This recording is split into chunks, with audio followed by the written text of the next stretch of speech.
gratitude. If I can't give something there, I'm one tough Adventist because of the next step. Now, I could spend more time on gratitude, but I want to move on. So I have the gift, undeserved, unexpected. I accept it. I am grateful beyond measure. Generosity comes next. Now, I wish I knew a little more about the story of Zacchaeus.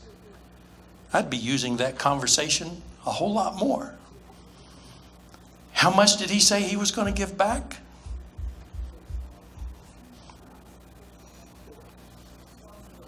A lot. As a matter of fact, in our children's church, one of the songs, it's talking about the story of Zacchaeus to Hebrew Jewish rhythm music, and it's called A Generous Man. So I have the gift, I am grateful, then I'm going to be generous. What is being generous? Well,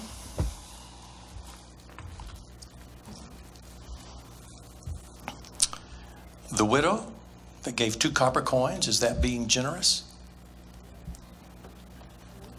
Or these people that were wealthy giving out of their plenty, generous? I want to suggest to you that giving the 2 copper coins is generous.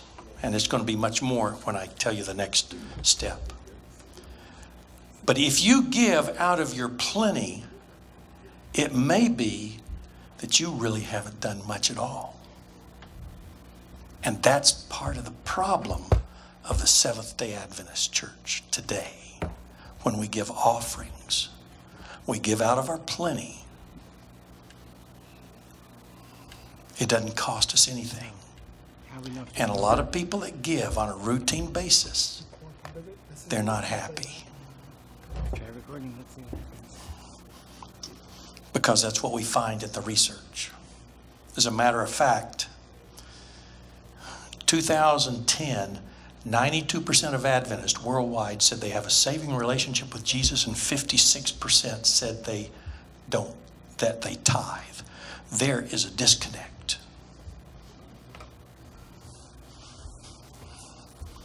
In the latest publication they did in San Antonio at the last General Conference, they said tithe dollars are going up, but donors are going down. That means fewer and fewer Adventists are giving more and more dollars. You can't sustain that. So I think there's some misunderstandings. Okay, let me see if I can get back on track. I have the gift. I have gratitude in my heart.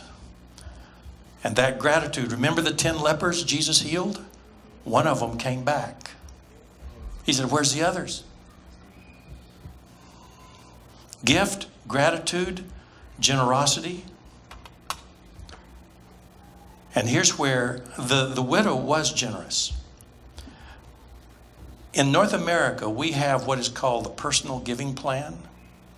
And what it is we encourage church members to return 10% tithe and 10% offering. And I bet you've never heard somebody say that.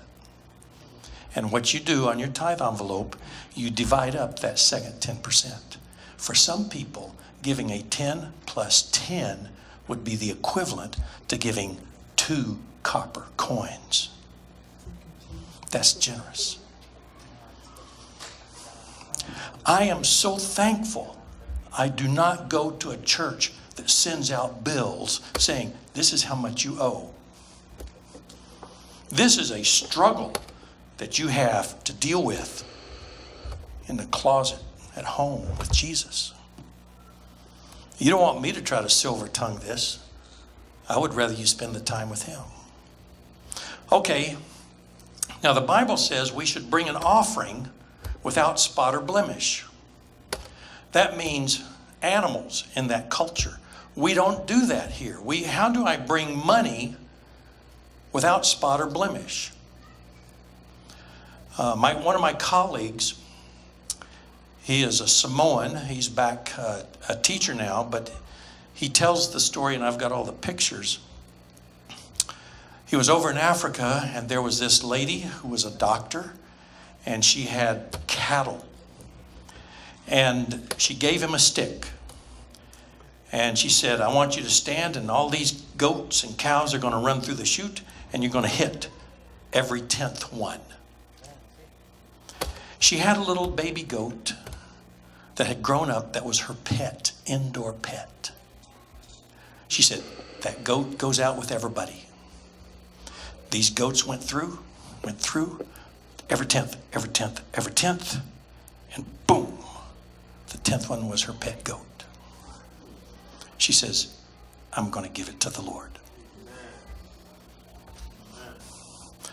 Then they were walking around her ranch, and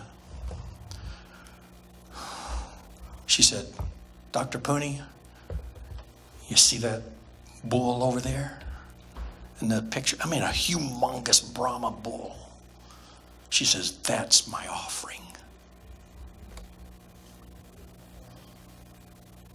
How can I bring, in a culture of money, an offering that is without spot or blemish? Here it is. I have the gift. I'm grateful. I'm generous. Next comes sacrifice. What does it mean to give a sacrifice? When you give an offering, you will have given a generous and a sacrificial offering when that offering has cost you something. The 2 copper coins for the widow, it cost her something. Just picture this lady. I mean, very modern, is a kiosk. Some churches have kiosks in the foyer nowadays. She goes in.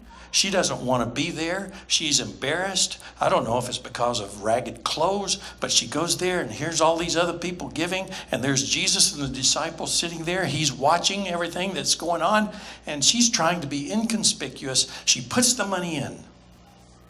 And incidentally, the prosperity gospel was alive and well. Those wealthy people had the prosperity gospel in mind. The rich young ruler, prosperity gospel.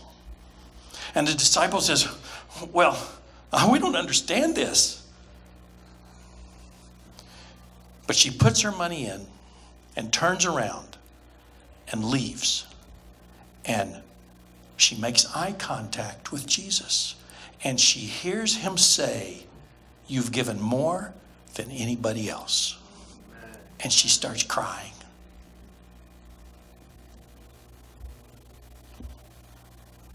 That then becomes a cheerful giver.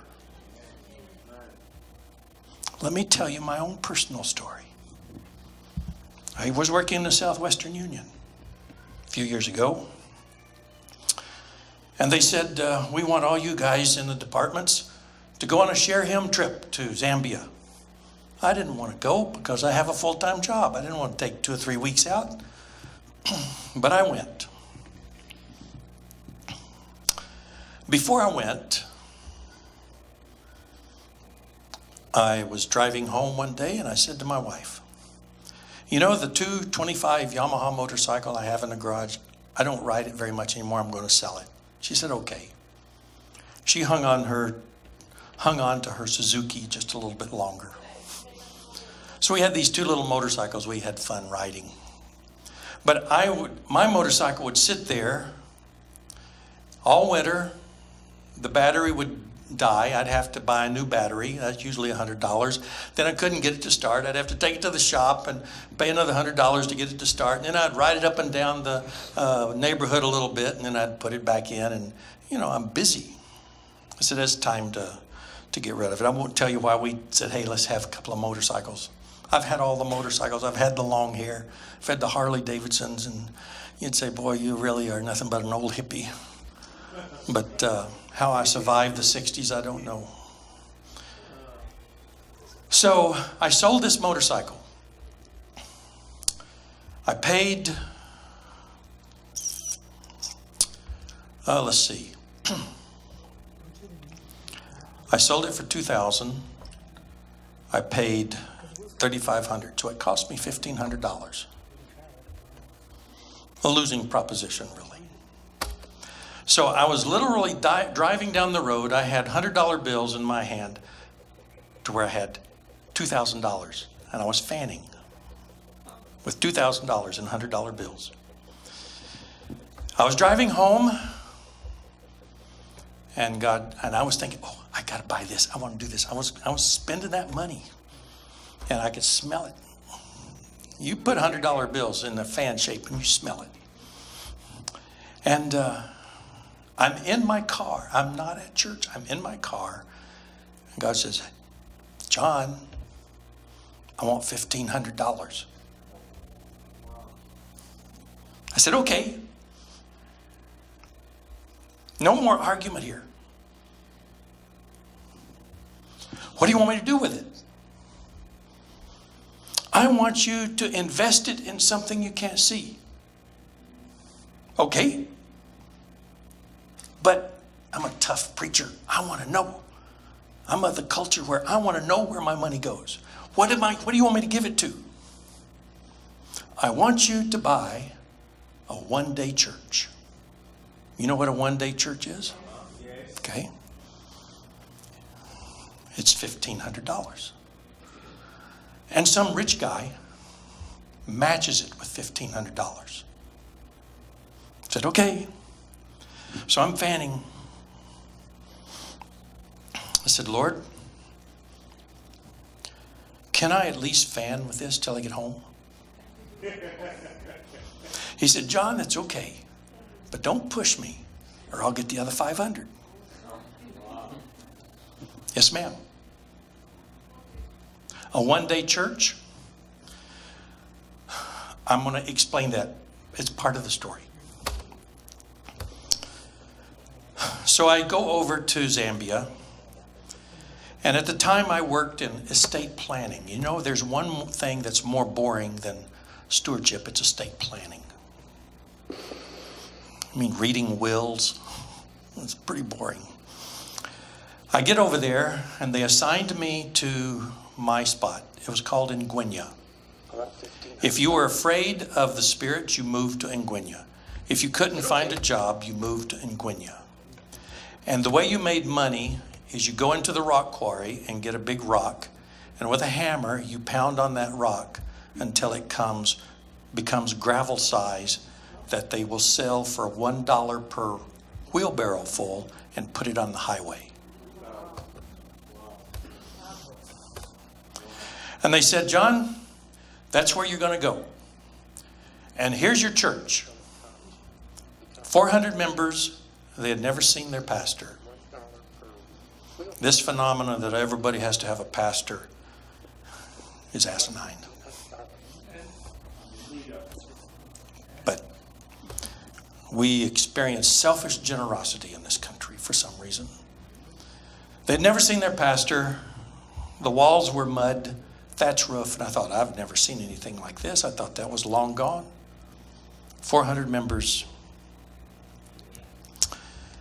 And as I got acquainted with them, I went there one day, and there's this old white guy. I recognized him. I went up to him and I said, hey, sir, I just cost you $1,500.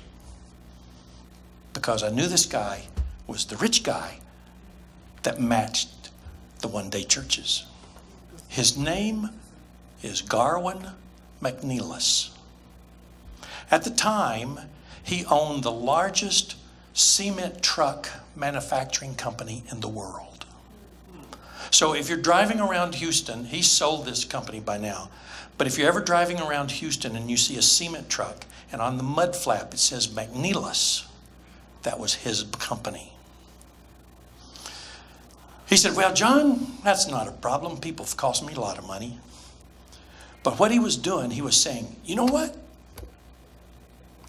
He had a big bulldozer there. They were leveling out the ground. He said, we're going to build a one-day church, and we're going to build it turnkey, and we're going to build a place for the youth, and we're going to build Sabbath school pavilions because these people are doing something. All the other sites, they're arguing and complaining and griping, and these people are doing something. So, that's what he was doing. Now, a one-day church is where somebody comes in, a team, they build the skeleton of the church and put the roof on, and then the people that live there locally, they supply the walls and the front door. And they do it in one day. They build the skeleton and the roof in one day. Well, who is this old guy? Go back years. I'm a young guy where my hair is all black. And I'm pastoring in Mobile, Alabama, and I have a little church in Pascagoula. They have General Conference over in New Orleans, so I'm going to go over there to General Conference in the Superdome. I'm sitting up in the nosebleed section, and I look way down there, and there's this guy walks out on the platform, and he says to the speaker, whoever it was, here is a check for $1 million. Please continue to advance the three angels message in Russia. Remember when Russia just kind of broke open years ago? So, I thought, boy, I'd like to do something like that, but that'll never happen as a preacher. Now let's go years forward. I'm in Kansas. And there's another guy. His name is Jim Gilley. He used to be president of 3ABN. He tells this. When Garwin McNeilis went home from that general conference to his place in Minnesota, he was distraught because he said to himself, I've just used all my operating capital for this cause. What am I going to say to my controller who is a Catholic? I just gave $1 million to the church. Sure enough, the controller comes in. He says, Mr. McNeilis, would you please take a few moments? I need to talk to you. I've got some questions. He said, okay, have a seat. So the controller said, would you please fill me in on what happened? There's $1 million worth of steel on the yard out there, and we have no way, we don't know how to account for it. He said, sit down, I'll tell you.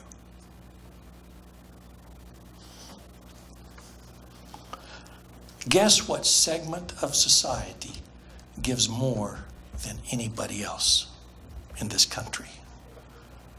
It's those that make $10,000 to $15,000 a year and less.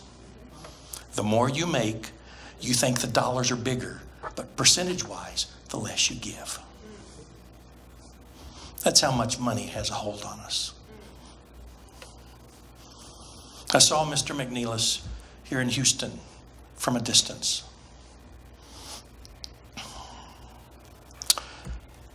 Okay, I'm back in my car, and I'm driving home. I don't know, but it was a sacrifice for me to give that $1,500, but I wasn't going to argue with the Lord. Do you realize I have no earthly idea what happened to the 500, but I will never forget what happened to the 1,500. As I went home, I had tears rolling out of my eyes. That's never happened to me before or since.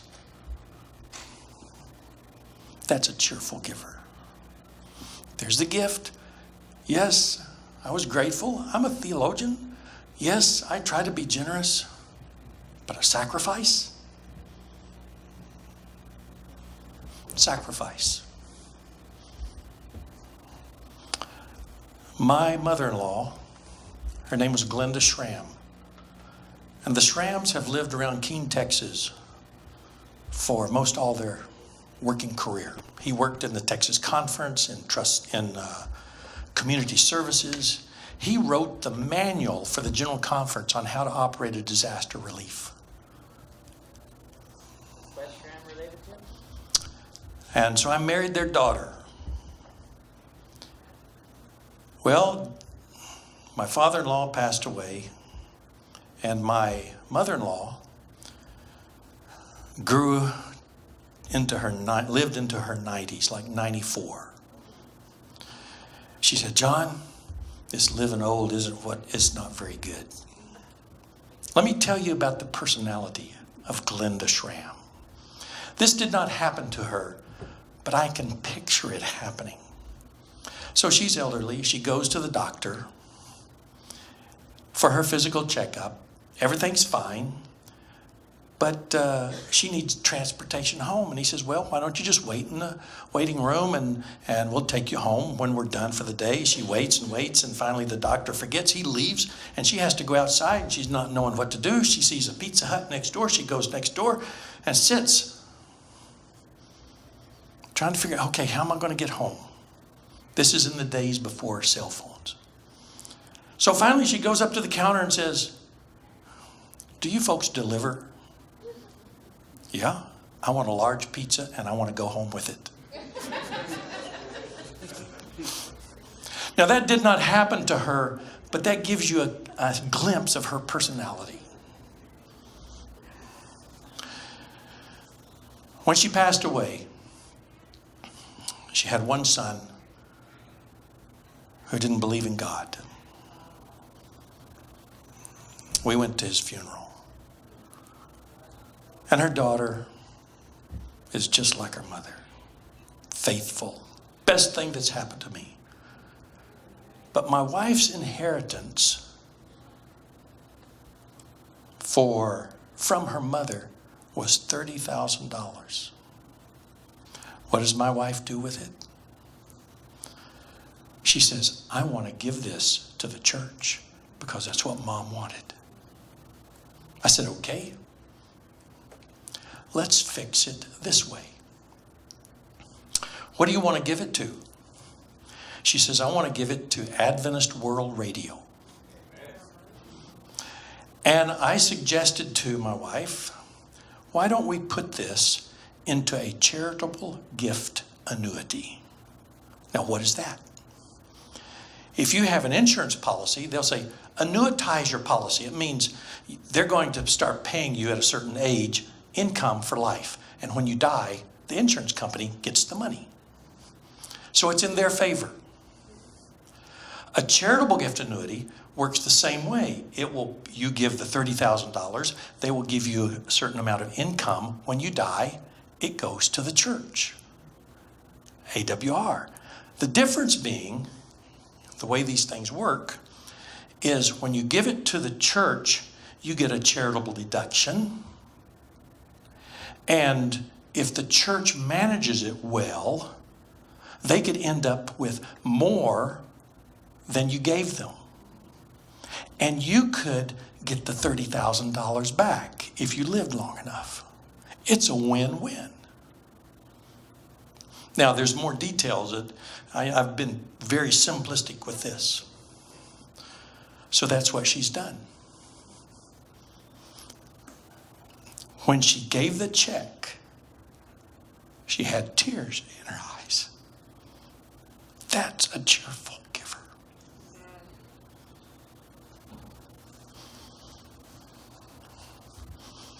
How do you determine a cheerful giver? Understanding the gift, gratitude, generosity, sacrifice. Look for those keys. Maybe not in other people, but in yourself. Okay, any questions? What do you think? You think I can keep those treasures awake? I'll be elaborating a whole lot more on this with those guys. Okay. I want to talk about something else. I don't want to go to the PowerPoint just yet. I want to tell you another story. I'd like to tell you a couple of more stories. Who owns you? God. Who owns minor children in this country?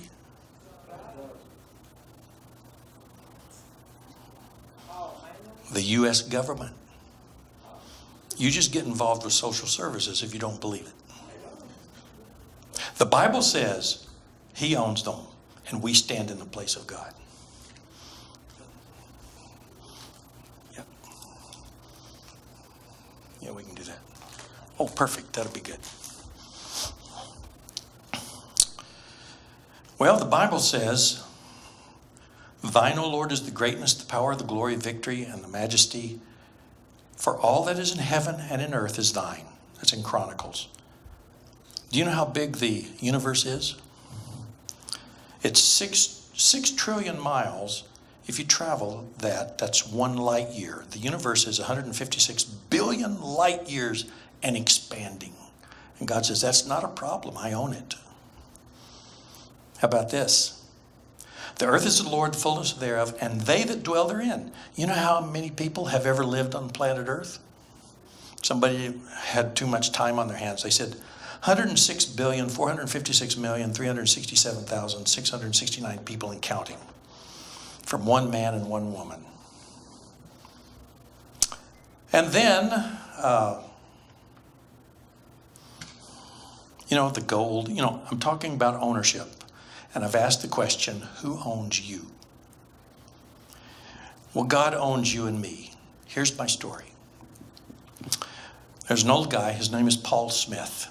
He is the one, a predecessor of mine, that created the personal giving plan and the 10 plus 10 concept. And he's old now. He said, John, I have a story for you. Years ago, when I worked in the General Conference, Elder Wilson, Ted Wilson's father, said, I want you to go to this particular country in Africa and see what the work is doing. He said, okay, Elder Wilson, how am I going to get inside the country? He said, you'll figure it out. This was in the days when visas weren't around too much, and the way we got in is when the sun went down and it's around dusk. You go down a path and you go through the woods and you go to the clearing and you meet your contacts and then you go do business. So that's how he was getting into the country. And dusk came and he started down the path and into the woods, and all of a sudden machine gun fire erupted all around him. And he stopped dead in his tracks, and it continued for about 30 minutes, and he stood there. Okay, Lord, what do you want me to do? And he said, John, I actually said to the Lord, you own me, Lord. What do you want me to do? You are the owner. So he stood there, and finally the gunfire subsided. And he says, I don't have a habit of looking down at the ground, but I looked down at the ground and I saw a footprint. So I stepped in it. And then I saw another footprint. And I stepped in that one. I never saw 2 footprints at the same time.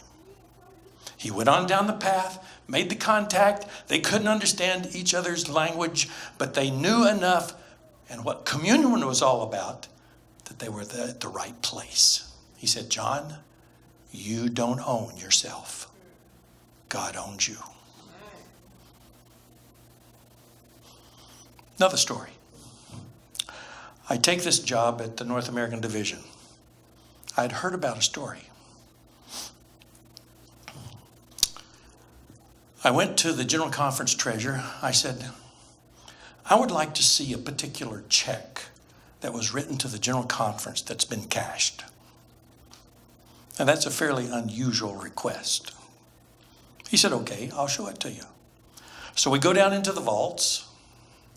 He pulls out the check and he says, here it is. Now this is like a check you have in your checkbook. And it was handwritten.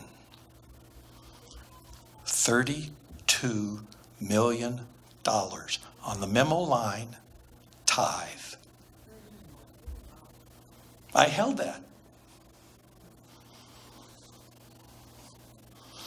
Well, the person had bought and sold nursing homes.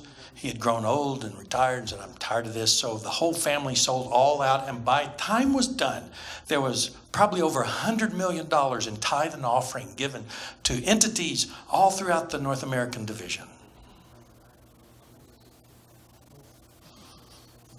Money is only a problem when your heart is screwed up. Money is never a problem when Jesus has captivated you. So, I said, that's amazing. He said, I'll tell you a story, John. When we had that check, I was thinking, what are we going to do with it? And actually, they put most of it into the 1040 window because that's where most of the population of the world lives. But they still have some on reserves. But he said, as I was thinking about that check and it was coming, I had a phone call from a denomination. They said, we would like to come talk to you about how you do tithes and offerings. He said, okay, come on down. They came down. I don't know what denomination it was, but in their conversation, they kept saying, the curse of the endowment, the curse of the endowment, the curse of the endowment. Someone had died and left that denomination so much money that they put it into an endowment. They could operate the entire denomination on the interest. So the people weren't giving. They were depending on that money and fussing and feuding and fighting. And he thought to himself, I will never put that money into an endowment. I believe there's appropriate uses of endowments. Well, what happens? I'm working along, and one day, the North American Division treasurer sends me an email. He said, John, go pick you an associate director. The General Conference has set aside around $5 million so every division can have a full-time stewardship director. I said, okay. So I have an associate director. Her name is Bonita Shields. You may have heard of her. She's been an associate editor in the Review, a very good writer, and we get along very well, do some very creative things. So I began inquiring, well, where did this money come from for these directors to have a full budget, full wage salary for 3.5 years? And then at the end of 3.5 years, the North American Division will absorb the salary. Guess where it came from? It was from that $32 million check. Those are the stories I hear.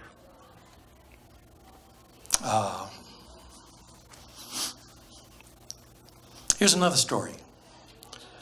I was in a church around Boston, Massachusetts. And the pastor said, I've preached on stewardship for 6 months and the giving has taken off, but I got tired of preaching on it, so I quit. And now the giving has gone down. I said, you can't figure this out?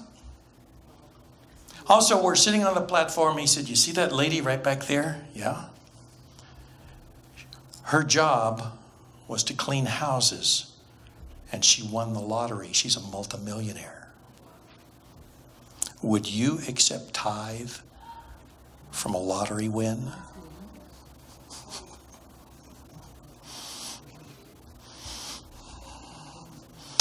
Okay.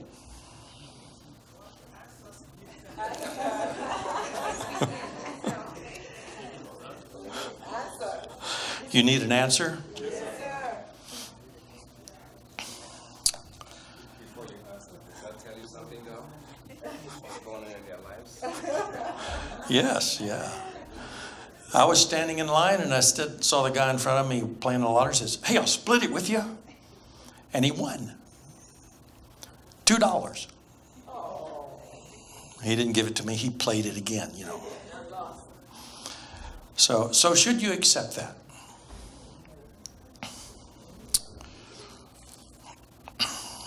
It's not fair to try to give an answer to that because I don't know all the circumstances around that situation.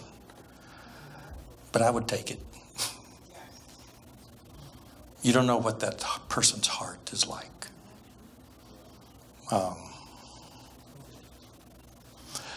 Let me give you a compliment. I was told today over lunch, this is such a friendly church. And the person said, how do I know when I read the Bible what is truth. The person has never been here before. They're Catholic. Are you ready to give an answer in season and out of season? No one has asked me that for a long time because I'm in the arena of stewardship, so it's really a narrow focus. As a pastor, I used to get those all the time. But I just want you to know that one person thought you were a friendly church. Nurture that as much as you can, because the alternative is not very good. Okay, let's take a look.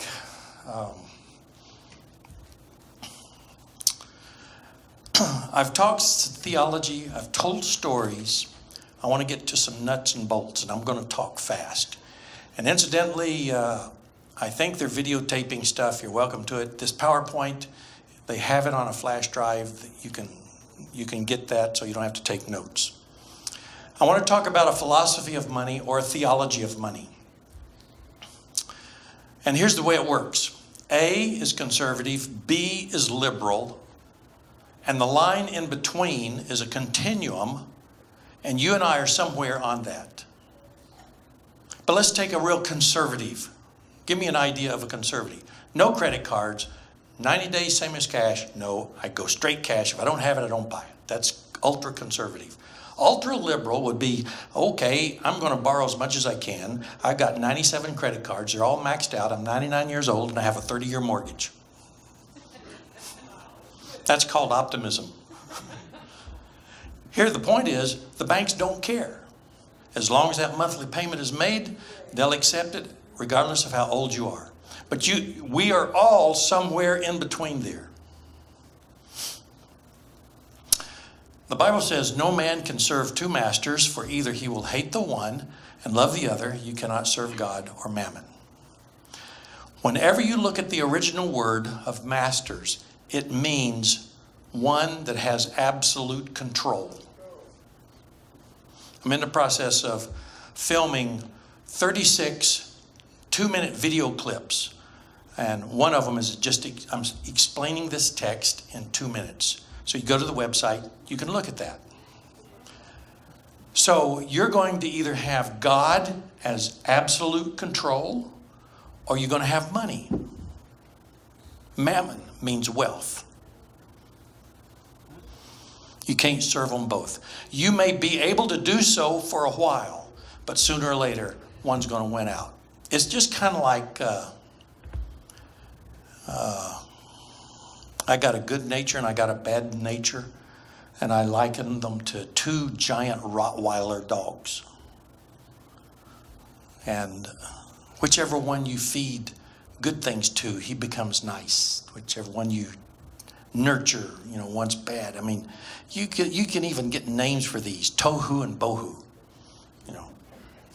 Tohu and bohu is Hebrew for without form and void. Okay, so much for that.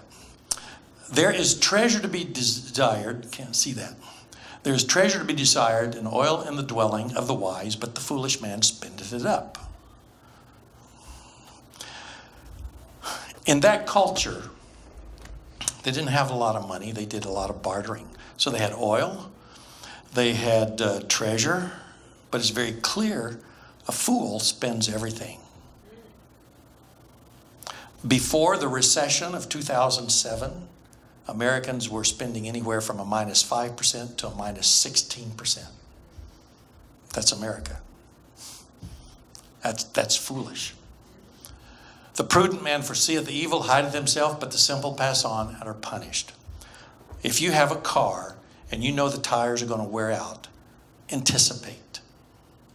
If you go to a lawyer and you ask them questions, they'll say, well, it depends. Well, it depends. Lawyers are all about contingencies.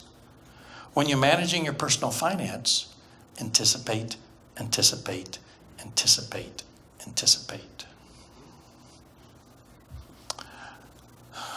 Do not wear yourself out to get riches. Have the wisdom to show restraint.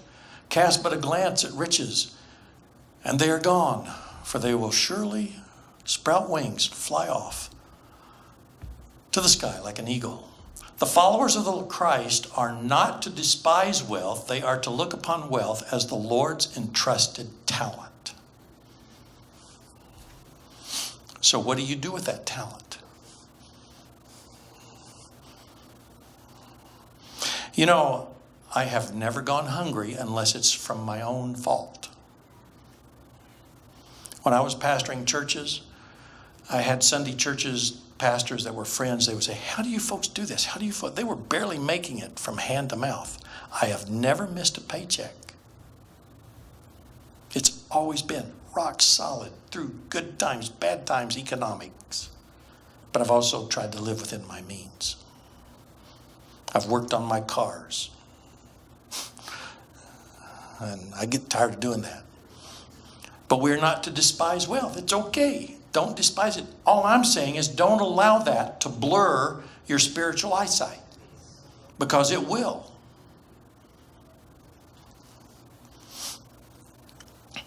Material wealth has a debasing influence. Materialism is a preoccupation with the material world that physical matter is on it.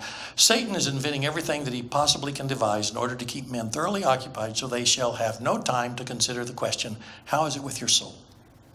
So we have these smartphones. Do you know what Angry Birds are? The little game? Any of you folks play that? I don't. You ought to try it. You know what it is? Okay. There's a movie called Angry Birds. Here's the game. The birds are living happily and they lay their eggs, and the pigs come along and steal the eggs and they take them away, and the birds are angry. And so you put them in a slingshot and you try to knock down the fortress of the pigs and to get the eggs back. It can become addicting. I woke up in the middle of the night, and there my wife is playing Angry Birds in the middle of the night.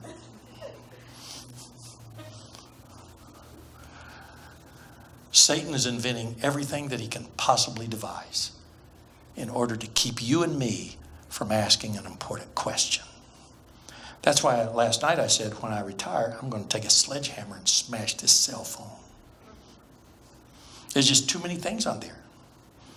Hey. Oh, I don't have it turned on. Let's see. I was going to show you guys. Some of you guys look like you're about ready to retire. Do you know there's a retirement app? I can retire in 313 days. 1 year, 2 months, and 20 days. And during the work week, it'll tell me how many seconds I have before I retire. But who's counting? You put your birth date in, or you put the date in when you want to retire. But you put the date. That's what I'm trying to tell you. It doesn't tell you. Right, right. Yeah, I put the date in. In other words, Well, you said but you just got through saying it's telling you when you're going to retire, but you put the date You in. tell So yourself. it's Correct. telling you. yeah. Well, Counts. okay. Now, actuaries do work on telling us how long we're going to live. They have apps for that too, but I don't want to deal with that. What's that? An actuary is a person that does math calculations to figure out how long a person lives, or other types of mathematical questions. In other words, insurance companies hire actuaries to see how long you're going to live, because they want to make sure their product is to their advantage.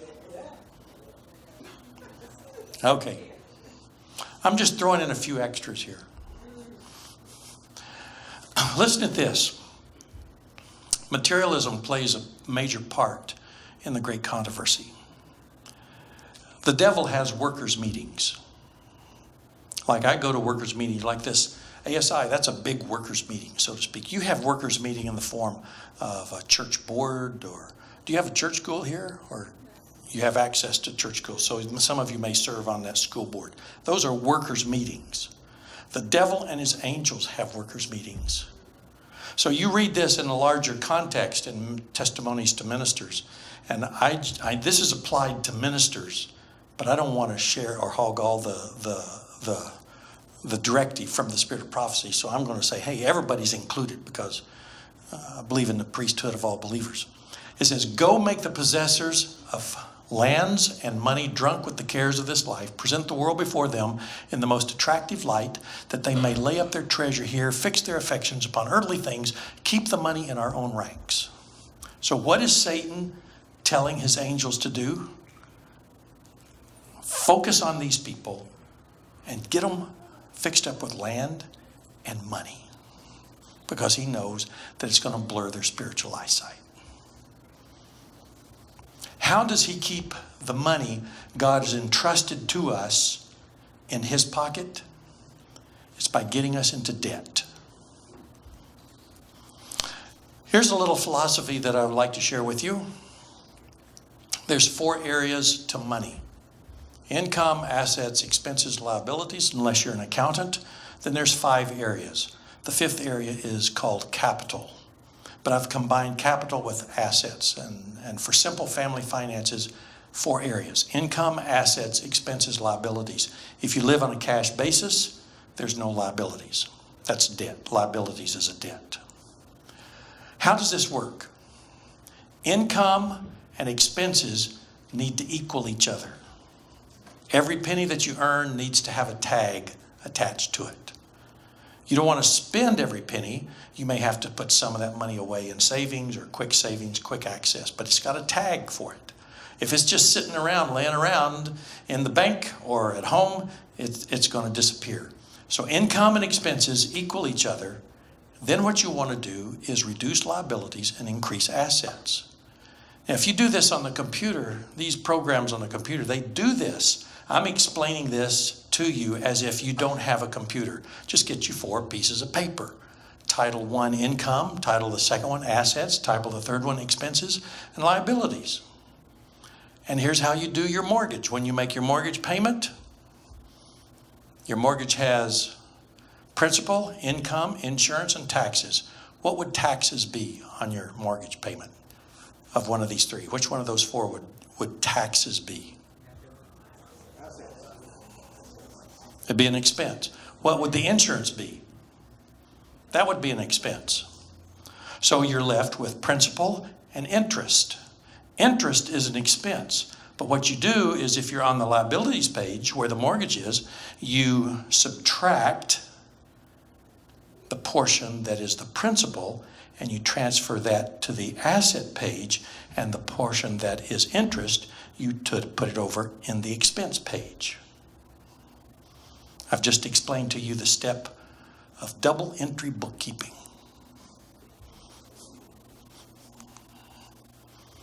Just remember, as income, expenses should equal each other, reduce liabilities, and increase assets. If you do that early enough, by the time you retire, you'll be a millionaire.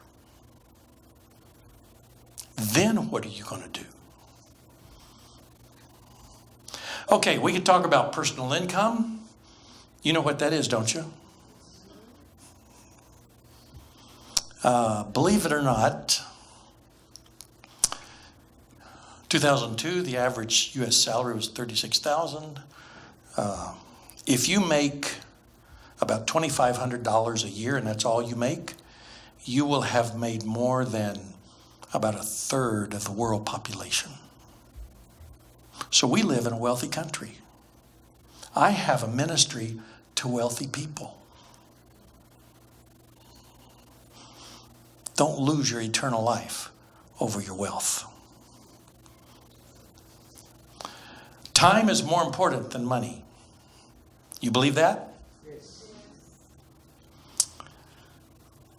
So I want to give you a big picture, because this is going to help you spend money wiser. Organize your life into 4 sections: freshman, sophomore, junior, and senior. Each one of those areas will be 10 years long. I'm 64. I am no longer in any of those except senior. And I have an app to prove it.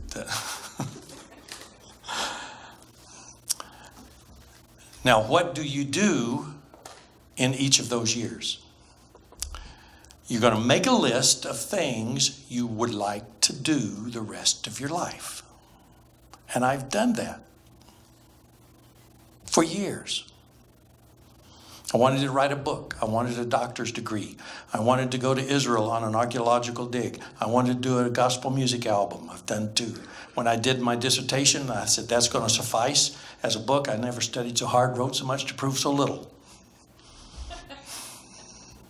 Then I've written a book, I Live Stewardship, Live Happy. I've done the Sabbath School Quarterly. I've done the companion book. I've got a couple of other books inside of me that I want to do. Wow, I never dreamed I would do that, especially when I grew up in Montgomery, Alabama, Birmingham, Alabama. I couldn't read. I couldn't write. My southern drawl was so thick, you had a hard time understanding me.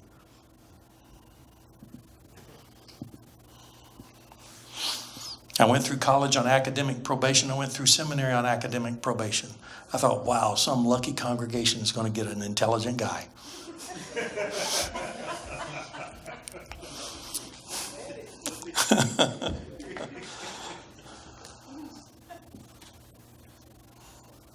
So when they came to me and said, we'd like for you to do this, actually I was walking in the hallway. You've heard of Cliff Goldstein?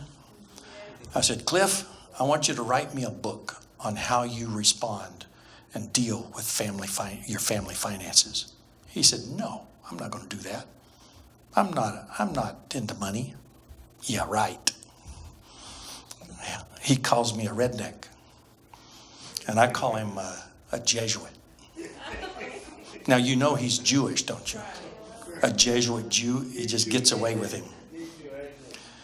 So he said, no, why don't you write a quarterly on stewardship for me? I had 2 GC people say no, but they don't want to do it. There's an opportunity that I never dreamed would happen, but I wasn't going to miss it for anything. And the Lord, I don't know, I guess you'll have to decide when you study that quarterly, but in other words, make a list of things you want to do in life. You would be stunned at how many of those things you will accomplish. I've been on the archaeological dig. I've done a lot of different things. There was one thing I said I'd like to milk a rattlesnake. I changed my mind on that one. Another thing is I'd like to hike the Appalachian Trail. But the ground's getting awful hard. So the other day, my wife and I, we went for a hike, and we ended up on the Appalachian Trail in Maryland. She said, John, when we retire, let's hike the Appalachian Trail. I said, I didn't marry a crazy woman.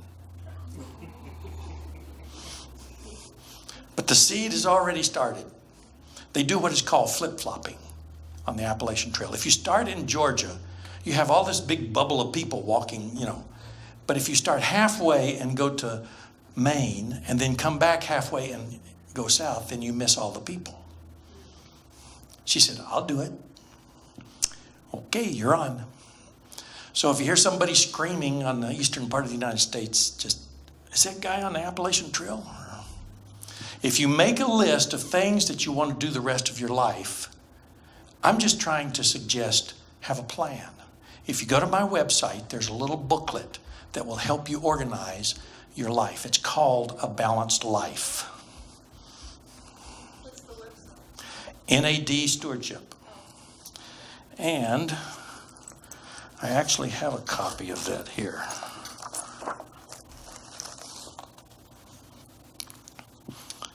I'll show you.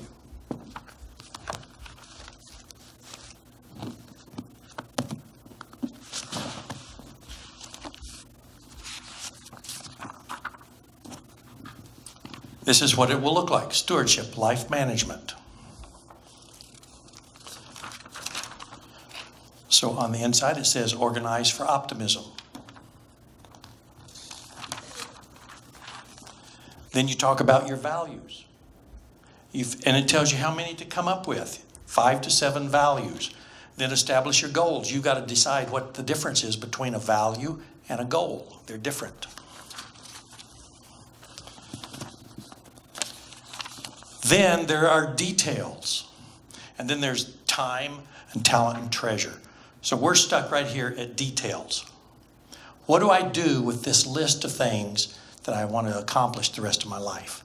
Start writing details of what you want to do with each one. If you say, I want to build a new house, what do? I come along and say, I'm going to build a house. And I'm going to say, in my house, I'm going to have a fireplace that has a switch to flip and the fire comes on. I'm going to have a 3-car garage. It's going to be insulated. I'm going to have a walk-in freezer, walk-in refrigerator, so I can cool off when my wife gets mad at me.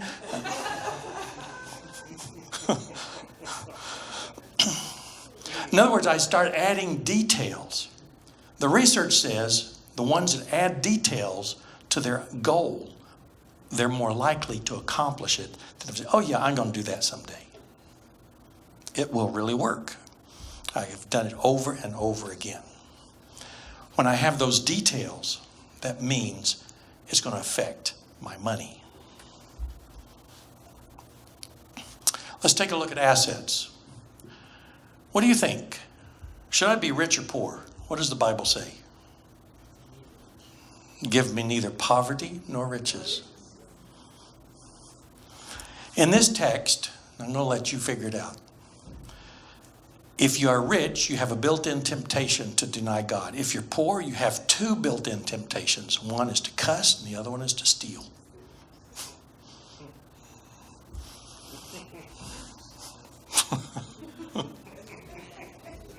I didn't say it, it's up there.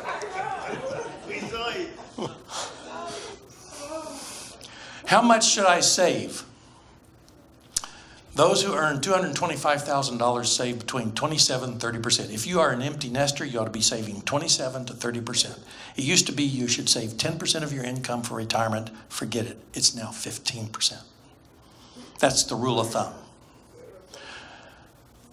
This is pre-recession of 2007. Japanese saved 25%, European 16%, Americans minus 5%. Women should save 12%, men should save 10%. That's gone away. Both should save 15%.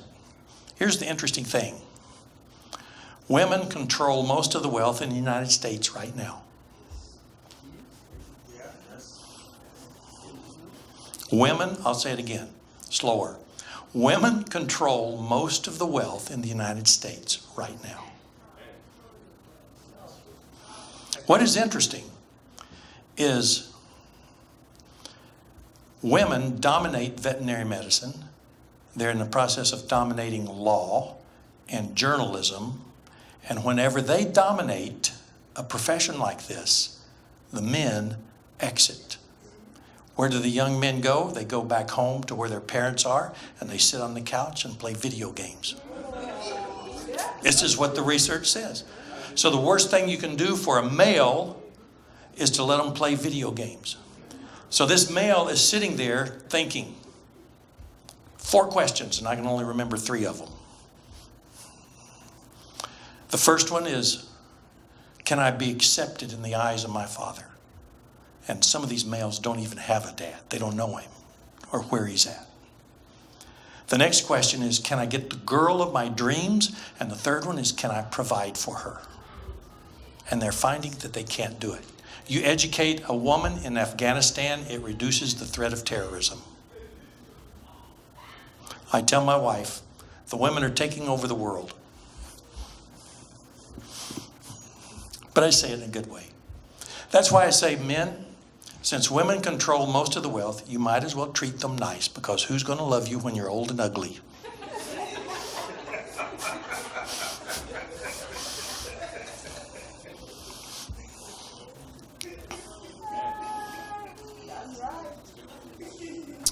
Men, does it bother you if your spouse made more money than you? Would it bother you? You don't have to answer, but for some, it does. It bothers them. And if you're one of these men, I've got a pill in my pocket that I'll give to you, and you can just take it and get over it.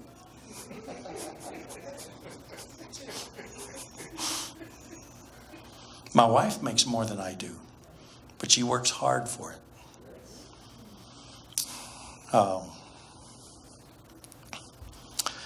They have, let me see if I can get this right. Have a little boy, a little girl. This is pure research. The little boy is pessimistic until his voice changes and he becomes a man, and then he's more optimistic. The little girl, She's more optimistic, and when she becomes a woman, she tends to be more pessimistic. A pessimistic stockbroker will do you a better job than an optimistic. A pessimistic woman stockbroker will do you a better job than any other combination because they're realistic. My wife is the optimist. I'm the pessimist. She says, John, I've never seen you sell ideas and concepts to your administrators from a negative approach. How do you do that? It's a gift. Okay. So these people grow up. They've discovered that normally the men take care of the long-term finances in a home, like real estate or retirement, and the women take care of the monthly expenses. They've also found that when the bill comes in, the man will look at the front of the envelope and the woman will actually open it up and read it.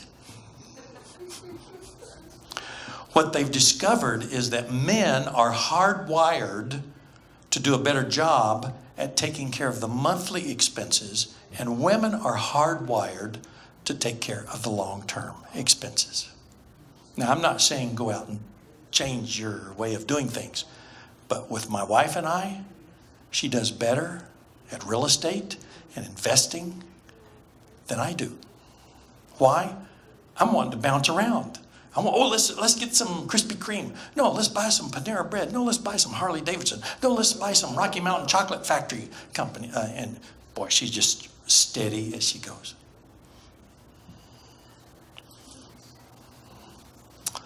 You guys got any questions? You just giving examples for married couples. For single people? Actually, there are many of us here that are single. Or one,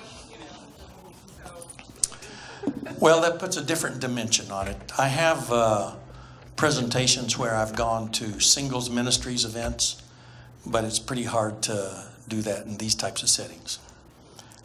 If you think of a particular question, fire away at me and it'll jog my memory.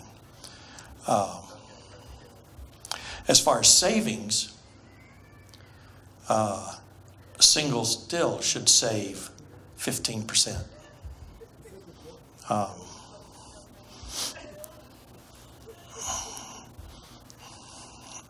Somebody took me home last night. Took the motel. He said, you got anything for kids? So I looked around, I saw some, how old are you, 13? I said, here's what you do. Go to your parents, say, Mom and Dad, for every dollar I put in retirement, will you match it dollar for dollar? You do that, you're 13 now, you do that till you're about 19, and you put that in a good mutual fund, Vanguard index fund. By the time you retire, just do that, a couple of $1,000s a year till you're about 19. When you retire, open it up, you'll have you $1 million. Some of us, it's too late. So if you're single, the best thing you can do is to have your house paid for. If you don't have that, crunch the numbers and see if you can rent a place that you're happy with for what you would pay in taxes if you bought it. Then you say, okay, it'd be better to rent. It might mean start looking at where the cheapest state is to live in terms of estate taxes, income taxes, and Social Security taxes. And I'll tell you, it's Florida, Wyoming, and Alaska. Would you like to live in any of those places? If you're single, go to Florida and buy you a triplex. Live in one and rent the other two out. They'll make your payment. Now I could go on, I could keep going on because some of this stuff might not fit a person's particular scenario. Let's see here. I want to move on here. Proverbs 31. This is interesting. Some people say this is a woman's proverb. This is a superwoman. But when you study it a little deeper, This is not talking about a woman. It's talking about wisdom. It's using the woman as the illustration of wisdom. So go back and take a look at that. Let's see. I was shown the awful fact that Satan and his angels have had more to do with management of the property of God's professed people than the Lord has. I'm going to skip this one. How do I buy a house? You take small steps, building wealth and personal real estate. Number one, have your house paid for by retirement. Number two, three, it's not up there. You make your money when you buy, not when you sell. Okay, you make your money when you buy, not when you sell. That means when I'm looking for a piece of a home to live in, you got to buy it right. Know the surrounding economy. Know the value of those homes. It's easier to do nowadays than any other time in history. You can get on Zillow, you can get on Trullo, you can get on all kinds of websites, and you use that as a guide. And never be afraid to walk away. It's your money. They're trying to get as much out of you as they can. You're trying to get it for as little as they can. I have a friend that flips houses. He says, I never pay more than 25. I always pay 25% below tax assessed value. Now that's going to change with the economy. But if you buy the house right, for example, I'm standing in front of a house in Nebraska. It's a 2-bedroom house. The basement, the house has just been remodeled. I would be the third owner. I'm standing there and I said, Dear Lord, I don't know of a text in the Bible that helps me buy this house. Sometimes there's no text in the Bible. You've got to listen to him. I said, Lord, I'm going to buy this house. The price seems right. I had looked at 200 houses. I knew the value of real estate. I made a point to do that. And I bought the house. And when I bought it, the man said to me, if you ever want to sell it, call me. I'll buy it back. I knew I made my money when I bought it. I lived there for 3 years. I could have sold it for more, but I called him up and I sold it to him for what I paid for it. It was like living there free. The shorter amount of time you live in a place, don't be greedy. Just pray that the Lord will help you get your money back. I sold it by owner because if I had sold it by realtor, there would have been 6%. I would have lost 6%. But if you sell by owner, get you a lawyer. So it is a complicated process, but it can be done. They say you can't make any money living in a trailer. You make your money when you buy, not when you sell. I could tell you the story about the double wide. I mean, it had different color carpet in every room. The ceiling was brown from cigarette smoke, had a true hole in the floor from an indoor cat. It was terrible. It was a dog. And I brought my wife and daughter to it and said, here it is. I said, Jan, you're my trailer park woman. And that didn't go over so well. So we put new carpet, we painted it. It was there. She went and got her master's in nursing, became a nurse practitioner. And we lived within our means. She paid cash for it. And afterwards, we took a long trip over to England and the Middle East on an archaeology dig, all paid for. I couldn't have done that if I'd have been in a great big house. So I bought that house, that trailer for $13,000. And in defense of trailers, would your house that is known as a stick house go down the road and stay together at 80 miles an hour? And in that trailer, I was warmer in the winter, cooler in the summer than the 3 houses I'd lived in previous. So they're not all bad, but you got to buy it right. So I bought it. We lived there. I mean, years ago, they used to have in motels a machine you put 50 cents in and it turns a vibrator on and vibrates the bed and it's supposed to relax you. I don't know if you're old enough. You remember something? I even had that. All I had to do is turn this washer, the clothes washer on spin cycle and the whole part of the trailer would just shake.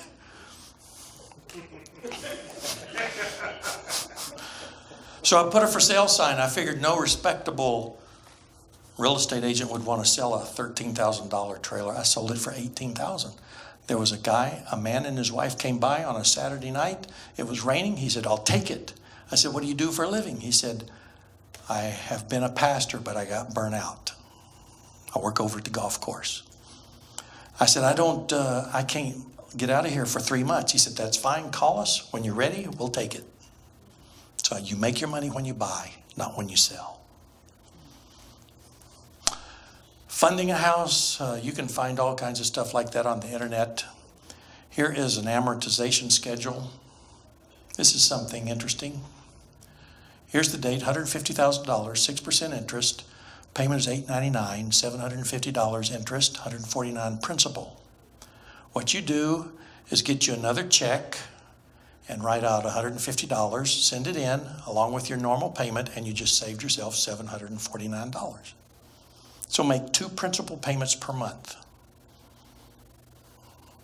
It's called building equity in your home. That's a smart steward. You guys got that? No, please, can we go over that again? Because I've been screwed over that for a little while now. Okay, this does include taxes or insurance. So this is for 6 months. $899 is principal and interest. So you're going to have to get an amortization schedule of your mortgage. And every month, you're going to make this first payment, $899. Just add another, whatever this is. In this case, it's $150. And you just saved yourself that interest. Interest on mortgages, most of them only last 4.5 years. So these businesses, they make their money in those 4.5 years because that's when the interest is highest. Just like a comment on that. Part of the challenge with many homeowners is that they fail to properly indicate when they make that second check, really. You don't send it in without telling them specifically, first of all, right, that you are making a second principal. That other check is for principal only.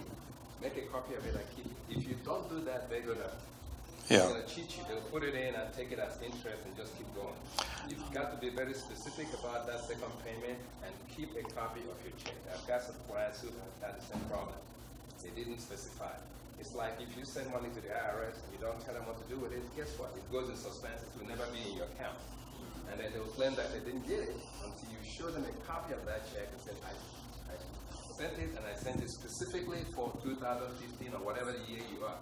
If you don't specify those things, your money can just get lost and you'll be in big trouble. So please specify what you're sending the money for. You've got to identify it. I used to have my mortgage paid electronically, and they put it all toward interest. And when I discovered that, I'll never make another electronic. I'm going to make sure that this is doing. Now, here's what I've done. The Old Testament says you can borrow money for 7 years. And I'm not going to try to get into the details, but that's the time limit. You go in year number 6, you can borrow money. Under the Hebrew system, you can borrow money for 1 year. So when I buy houses, I buy them for 7 years. So what I did, so I really have a pretty aggressive plan in how to manage this. So I bought a house in Texas, and it had a 7-year balloon note. And my plan was to have it paid off in 7 years. And I did. But it had a variable rate mortgage. So people will say, don't ever do that. You better really have a serious plan and know what you're doing when you get into these things. But I was trying to follow that biblical principle there. Do you have a question? Okay. And we could spend more time on this, but that's for a Sunday presentation. This, you can put your mortgage on steroids. Let me see if I can explain it. If you can afford it, how many months are in 1 quarter? 3. Make 3 principal payments per month. So here I have 4. So you've made this one already. So make 3 more, and I saved $1,351 in interest. But you might not be able to do that. You might not be able to make $150, but put something, because it's building equity. Let's see. I want to move on.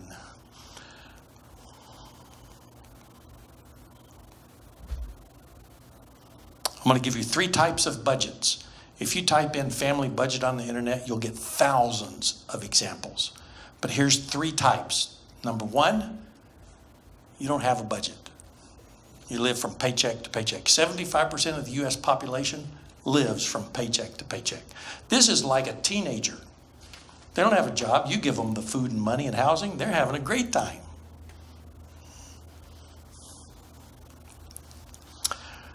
From the easiest to the hardest. Now, I have actually operated churches on this method. So you can do it in your family, but you also do it as a local church. And you can find some of this stuff on our website. So what you do is you build a budget based on percent. In other words, go to the primary leader and say, how much money do you need? Then you convert it to a percent of the church budget. How much is the heating and air conditioning cost? You convert that to a percent. So you make all these expenses and you convert them into a percentage. So in this case, you have 10% tithe, 5% offerings, 18% taxes. Most Adventists are in about a 21% tax bracket. That means 33%. Subtract that from 100 and you're living on 67%. You just got to get used to it. What's missing here is Christian education. Now you can change your mind here all the time. You can change these percentages. Housing, you can say, well, 20%, food, 10%, miscellaneous. You can make the changes. When do you do that? That's where I go to the next type of budget. So I went from the easiest to the hardest. Now I'm going to go to the one in between. I've also done this one in churches. So it's a budget based on actual expenses. Keeping track of expenses is more important than a budget. You can have a budget, but if you don't operate it, it's no good. But you keep track of the expenses. If you don't do that, they'll turn the lights off. So keep track of expenses is more important than a budget. So build a budget based on actual expenses. What you do is you say, okay, we're going to have a receipt party. You're going to learn how to collect receipts. And you bring those receipts home, put them in a junk drawer, put them in a basket on top of the refrigerator, and once a month, dump them all out on the table, and you are going to do it on a piece of paper or a computer. You're going to make a grid, and you're going to write down all the expenses, tithe and offering first, mortgage, utilities, telephone. Well, I got 3 cell phones and internet. You can break this down as detailed as you want to. And you're going to write that cost in January and February. You want a summary. 6 months comes, you can almost say, I'm going to flip that over, and that will then project how much I'll spend the next 6 months. This is building a budget on actual expenses. So I've done this, I've done that in a church, and I've built budgets for churches based on percentages. This will really work. After about 2 years, you don't have to do this anymore because you've got it in your head. But the key is to have husband and wife, or if you're single, make sure you consistently do it once a month. But that's not all. There's things that come around not every month, certain times of the year, birthdays. Here's what you do. Write down who gets birthday presents and how much you're going to spend on them. Who gets Christmas presents and how much you're going to spend on them. One year I said to my wife, let's spend $5 including tax on each other for Christmas. She said, okay. I have one daughter, so it was no big deal. I wanted to see if this would work. So they had bought their gifts. I hadn't found my wife a gift yet. I'm walking in the mall, and in the middle of the mall, you know how they have these little vendors? And there's this one guy, he had all kinds of things cut out in wood. And I looked over there, I saw it, I knew that's it, $3.95, no tax. You think I'm cheap, don't you? My wife has a designer dog, an SUV. She has a nice house, a swimming pool that she doesn't have to take care of. We live in a 55-plus community. She said, I want to live there because you travel so much. I want some people by me. I'd like to live out in the woods. She said, I'm not living in the woods. So her dog is a golden doodle, retriever and poodle mix. That's why we call him Stewardship Jack. I bought the gift. Here's what it was. It was a little wooden hammer. A hammer cut out to make like, it looks like a hammer out of wood. The top of it was painted black, and there was a clip, put a metal clip, and there was over the top written honey-do list. Because I work by lists. And guess what is still on our refrigerator after 15 or 20 years? It's that honey-do list. So it's a joke. Men, have you ever been walking through your house, you go into the front room, and you see the vacuum cleaner sitting in the very middle of the front room? And you wonder, I wonder what that's doing there. That's a strange place to keep the vacuum cleaner. Do you know why it's there, men? Who put it there? Yeah. I walked and I saw the vacuum cleaner in the front room. I was like, what is that? And I said, hey, Jan, why is the vacuum cleaner at? Okay. I work by list. I say, put it on my list. I'll fix it. I'll do it. You know. So when I vacuum, I always break the. What's that? I told her, don't put a time frame.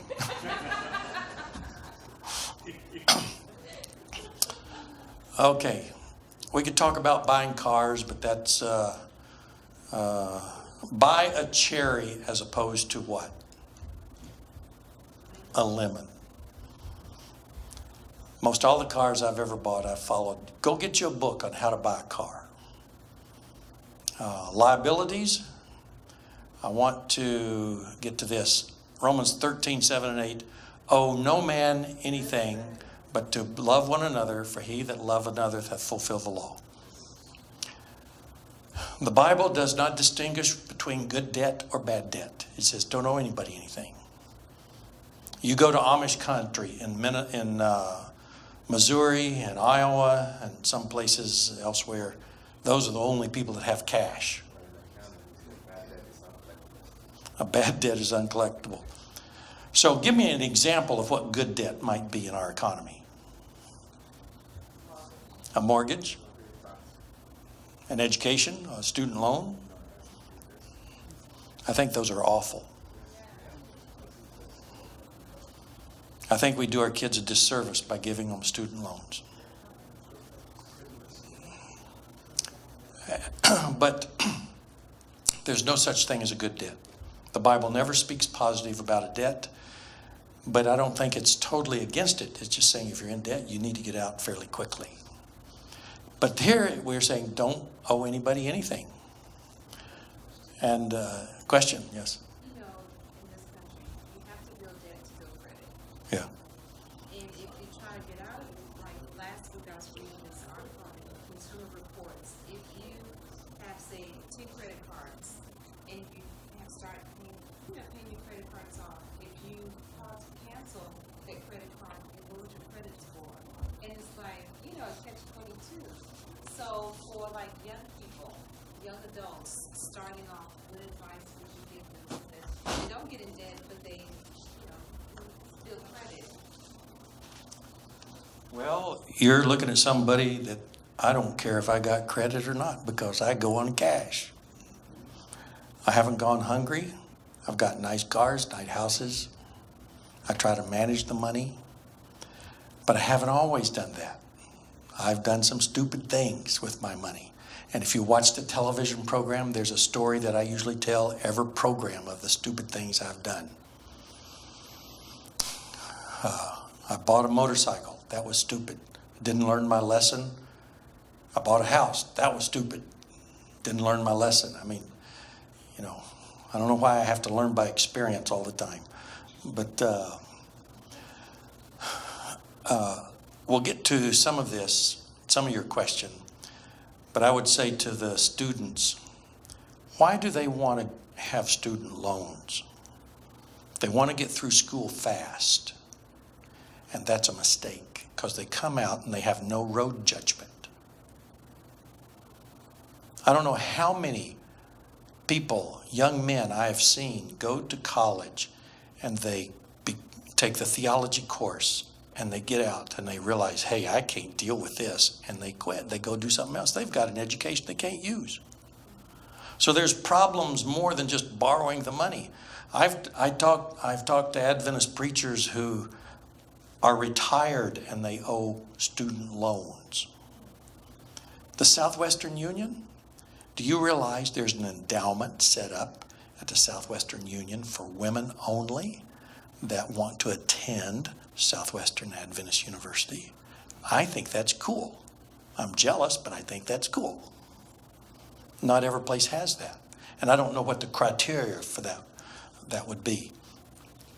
But I would try to teach young people, say to young people, well, for example, my father-in-law, it took him 7 years to get through college. It wasn't because he was dumb. It was because he paid his way through. Just the other day, I met Rusty McKee. He operates McKee Baking Company. He was at this ASI. I told him, I said, yeah, when I was in college, I was on the oatmeal, Little Debbie oatmeal line, and I can still make those boxes in my... He said, I can too. Packing up those boxes. He said, we can't get students to work here anymore. Their parents say, oh, don't work. We'll pay for it. I paid my way through school. And I had no fun. I worked, went to class, and worked, slept a little, and class is tough. And I think when young people come out, they want a six-figure salary to change the world. They want, look, this is amazing. They're finding that young people want a job and they take their parents with them to the interview so their parents will help them get the job.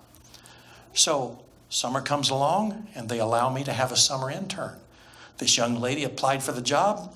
I brought her in and her dad came with her. And I thought, I can't believe this. So I thought, okay, let's roll with it and see what happens. And I started talking to her, and I was trying to talk to her, and he would chime in, and all of a sudden, she started developing this little chip on her shoulder. I could see this little attitude. She said, well, how much do I make? I said, I don't know, that's HR. She said, well, I have my dad negotiate that. So we just kept talking, and I tried to be nice, and thank you very much. The best thing you can do for your kid is to teach them to live without you, because they will someday. That doesn't mean you kick them out of the house. One of the guys on this TV program, he's a security guard. He said, John, my daughter came to me one day and said, Dad, I want to move out. Own apartment, 16 years old. He said, well, I'll tell you what. Let's figure out how much your cost of living here at home would be, and let's try it for a few months to see if you can manage the finances. Okay. She paid her part of the month. It ended up being $100 a month. Paid it for the first month. Then how'd she do? Did she make it again the second month? He said, no. She came to him and said, I don't want to do this anymore. Well, how did she pay you? Well, he said, she borrowed $100 from me. I mean, this story just went from bad to worse. What is amazing is he was trying to teach her, but she was an emotional person. Her sister, younger, I'm not going to do that. She was the wise one. And all through the years that have gone by, she's gotten into bad marriages and all kinds of stuff. I'm not a parent. I'm a parent, but I'm not a parental expert. So how you teach children to carry the gospel torch on and to make good decisions, all I can say, it's a miracle. Pay as you go. If you have cash, you will have 30% more money. Even if you have a credit card and you pay it off every month, you're spending about 30% more than you would if you just did straight cash. So I say to young people, go cash. If you have a credit card, keep it under lock and key, and only one. Very, very many have not so educated themselves that they can keep their expenditures within the limit of their income. The problem with people our age is we're not comfortable with debt. The problem with people my daughter's age, they're comfortable with debt. And guess who taught them how to do that? I didn't teach my daughter how to do that. But my daughter is a follower. Her husband raised himself, and he's comfortable with it. My father-in-law would spend every penny he had. It was my mother-in-law that would control the finances. So there's all kinds of dynamics that go on that make the things complicated. Do not say to your neighbor, go and come back, and tomorrow I will give it when you have it with you. Here's the best advice I could give you all day when it comes to family finances. And here is how you can get out of debt. Number 1, 3 decisions you must make. Declare a moratorium on additional debt. Number 2, make a covenant with God. Number 3, list your debts from the smallest to the largest. So you got to stop digging. I know exactly what I'm talking about. As a pastor, I would make a payment on a credit card, get it in advance. Make a payment on a credit card, get it in advance. Make a payment on a credit card, get it in advance. And on the 4th one, I'd make the payment and would not get it in advance. One Sabbath morning, I got up going over my sermon notes. It was not on stewardship. It was not on debt. I don't know what it was on. But I got 3 of those credit cards out and cut them up. I've never looked back. Use the tools to your advantage. You can't hardly rent a car without a credit card. You can't hardly get a motel room. So I have maybe 2 credit cards. But I try to, when I need a suit, I went to Macy's and I saw 3 suits that fit. I mean, wow, that's like finding a gold mine. The older you get, your body goes whatever direction it wants to go, and the suits don't fit too well. They said, we'll give you so much off if you'll open a Macy's card. I mean, it was so much. I mean, I couldn't resist. So there's that credit card. I'm getting ready to cancel it. Declare a moratorium on debt. Make a covenant with God. List your debts from the smallest to the largest. And here's how you do that. Left-hand column, there's your debt. The second column, that stands for a debt payment. The rule of thumb is 10%. Balance due. Interest rate. The date the monthly payment is due. And now there's the minimum payment that you're going to make each month. And here's how this works. You're going to make the minimum payment.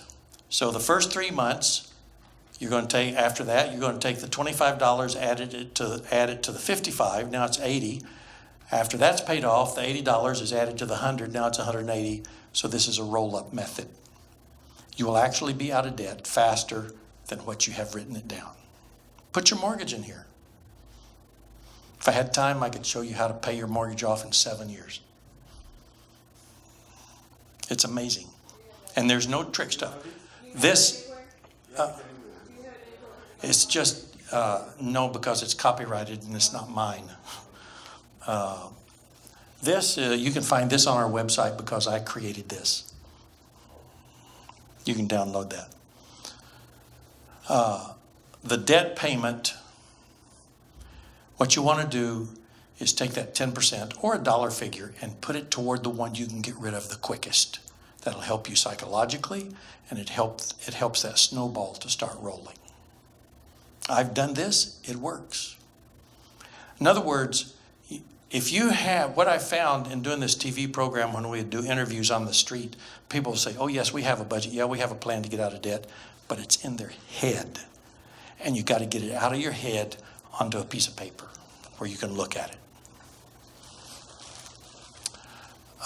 Look at this, what Ellen White says. All must practice economy. No worker should manage his affairs in a way to incur debt. When one voluntarily becomes involved in debt, he is entangling himself in one of Satan's nets. So when you and I get involved in debt, I don't care if you manage it good. It's a net. I want to go to, whoops. This is the last slide. Hebrews 13:5. Keep your life free from the love of money and be content with what you have. For he has said, I will never fail you nor forsake you. Hence we can confidently say, the Lord is my helper.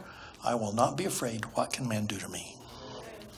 Thank you so much for letting me be a pastor for the day. I pray the Lord will bless you. And you know, how did I end up here? Do you know Michael Sunid? I'm not pronouncing his name right. We had a big convention. I had a breakout session. He came to my breakout session. He was the only person in my breakout session. He said, would you come to my church? I said, sure. That's 2 years ago. And then I just learned he had to move away. So if you see him, tell him hi. Yeah, he's actually, he's gone to China twice, and so he's actually in ministry there. I see. I see. May the Lord bless you.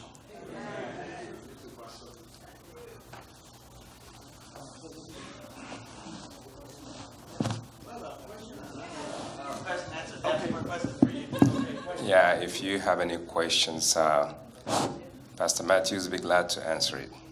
And just before your questions, I just want to add that with the little that I know, I want to encourage the parents to teach your children stewardship, even from the small age. Teach them to return their tithe, give an offering with whatever monies they get, whether it's a gift from other adults or a gift that you give them. It's a practice. It's the fact that you practice. There's something that Pastor Mathews said earlier, that the wealthier you get, the more difficult it is to give. Okay? And the reason is because if you don't start practicing giving when you don't have much, it's impossible for you to give more. You've got to start when it's small. Because if you're not able to give $1, return $1 of tithe on a $10 income. Okay, that's all you're getting, $10. And you think, what is that? God is not, that's nothing. But you're not willing to return $1 and maybe another $1 or 50 cents for offering. Guess what? You will never be able to return $1,000 when you have $10,000 of income. You got to start small. You got to start small. And as I say, when you build habit is easy to form, difficult to break. And it starts with that first step. You build a habit of giving, okay? It will become a part of who you are. And that joy of giving, even the sacrificial giving, becomes part of who you are. You've got to start it and then continue. Consistency builds that good habit. And it becomes a joy when you have $10,000. Oh man, I'm happy to write that. Thank God for the privilege to participate in the work of God. But you've got to start small. When you wait until you're making $100,000 a year and you think, wait a minute, am I going to give this money to the church? And they begin to figure out how much, and the enemy starts whispering in your head and you can't do it. Okay? All right, we'll take your questions, whoever has questions.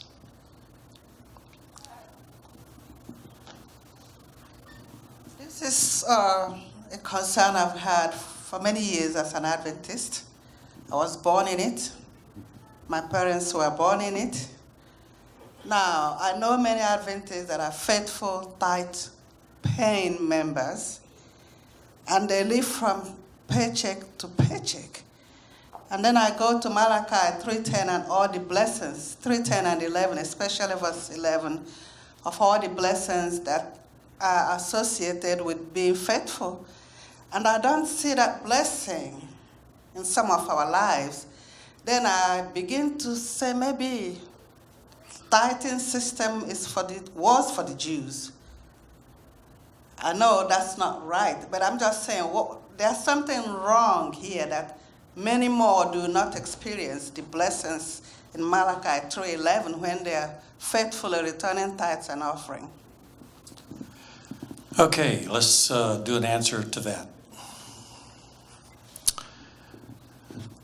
The greatest threat to this church, this congregation, is not Roman Catholic theology.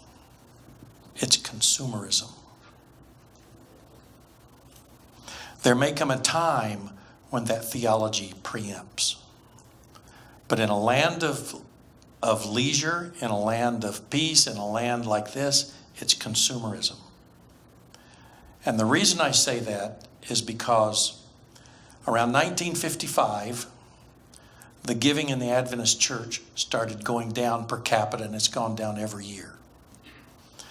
I've got 4 pieces of research that say the same thing. What happened in 1955? Number 1, you have housing take off.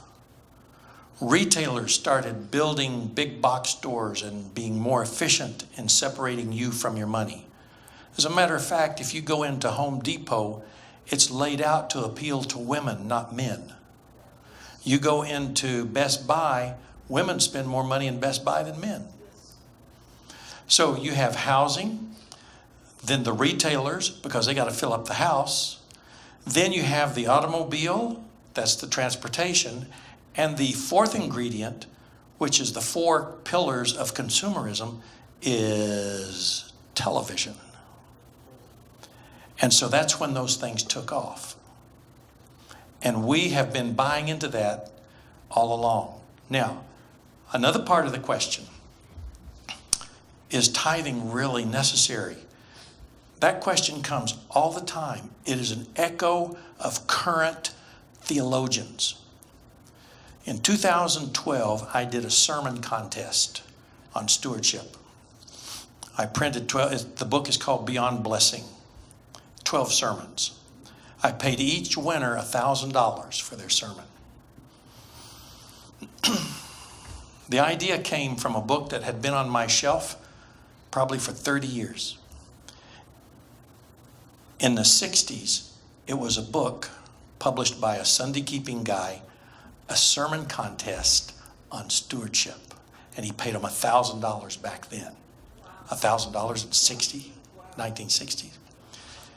So as I have read and studied, and especially for this Sabbath School Quarterly, I start going back into history. And the further I go back and I read authors that write stewardship, the older they are, the more they would fly with Adventist theology. The more there's no question, it's rock solid. It's the modern people that are saying, we don't have to do it. They say it's part of the old covenant. And I say to them, what they'll say is, well, you create a culture of generosity. That's all they got. They've already lost the millennials. I looked at some research. It's from an organization called the Empty Tomb. And they studied 40 denominations, of which we were included. And they had, here's a column, here's money that goes out of the local church. That would be tithe and mission. And here's money that stays in the local church. Based on their study, they said, if this trend continues, we are going to be in a financial crisis. So I pulled out our statistics and the amounts of our money. And I started comparing, are we part of the crisis too? And we were only drifting about 2 to 5% over a period of 5 years. So, but in our own denomination, I get calls more and more from unions and conferences. They're saying the tithe is declining. What's happening is fewer and fewer members are giving more and more dollars because the next generation in our own church is not buying into that systematic giving plan. Because what do they want to do? They want to give to a project so they can see where their money went.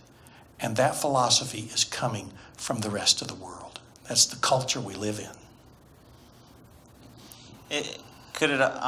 What's the relevance of the reason we give? Because sometimes people give just because we're told to give. Sometimes people give because it's a desire, like you said, a cheerful giver. How does that play into the whole tithing concept? Let me ask you the question. What's the purpose of the tithe? Give me some feedback. Yeah. It belongs to God. Okay. Basically, tithe is supposed to be for the ones who serve, Priest. who time in the Lord. Okay. Okay. Several different answers. What's more important? To advance the gospel or to pay the preacher? The reason people like to give to project giving is because here's my gift, I can see the impact. When I return my tithe, where did it go? I can't see the impact. So I tell treasurers, and I tell them all the time when they give me a chance to talk, shorten the distance between the gift and the impact. How do I do that? People don't connect that it goes to pay the pastor's salary. And when they do connect, sometimes they don't like it because they don't like the pastor. Happiness always precedes stewardship.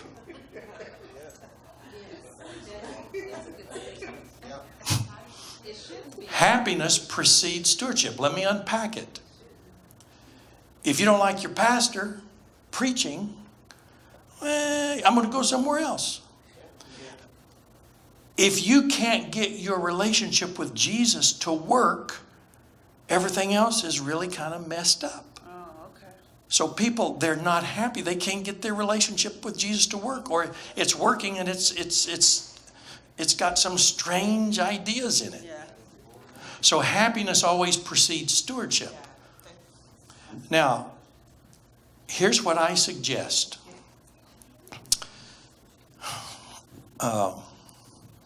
I'm going to suggest, how can I shorten the distance between my returning of tithe and showing the impact? You don't have a baptistry in here, do you? Okay. Whenever you have a baptism, say, folks, this experience that you see in front of you is the reason you return tithe.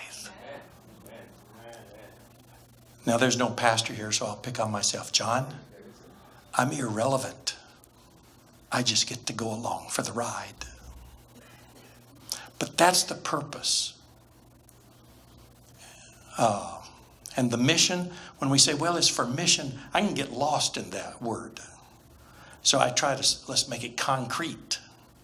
And we talk about it. The best thing you do to encourage other people to return tithe is have them tell the most tear-jerking story of their experience you possibly can get. Because people respond to stories. They've discovered by research that I'm ready to give more based on the razzle-dazzle of the silver-tongue presenter than what I'm giving to. That's terrible. We give from principle. But everybody comes in. They're coming in from all kinds of different walks of faith, and we're not teaching them. And I know there are people in this church that could do family finance seminars just as good as I'm doing.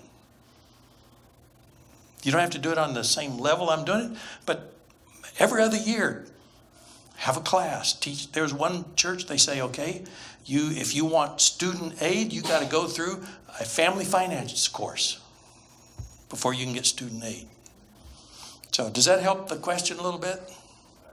That's the only way I know to shorten the distance. And I was talking to the General Conference Stewardship Director just the other day, because we're going to go over to Malawi in a couple of weeks. I'm going to talk to the preachers, then we're going to go visit people in their homes, and we preach at night. He said, John, we have got to stop destination giving and turn it into motivational giving.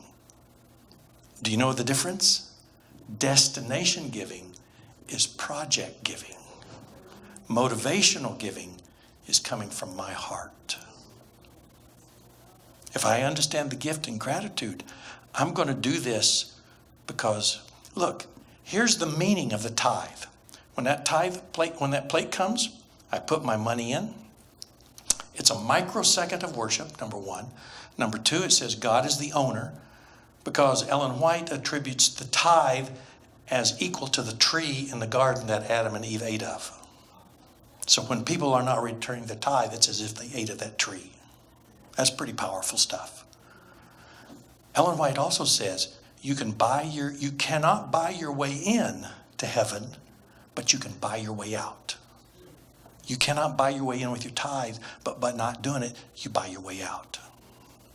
So, the plate goes by. God's the owner. He's the Redeemer. He's my Lord. Advances mission.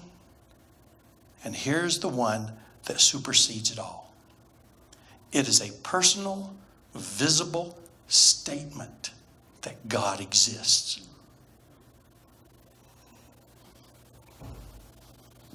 When you return your tithe, you're saying God exists. What does the world say? Irrelevant. You're crazy. Postmodern culture psychologists say if you have a set of standards and beliefs that you hold true to be governing your life, they'll say you are mentally insane. So how are you feeling?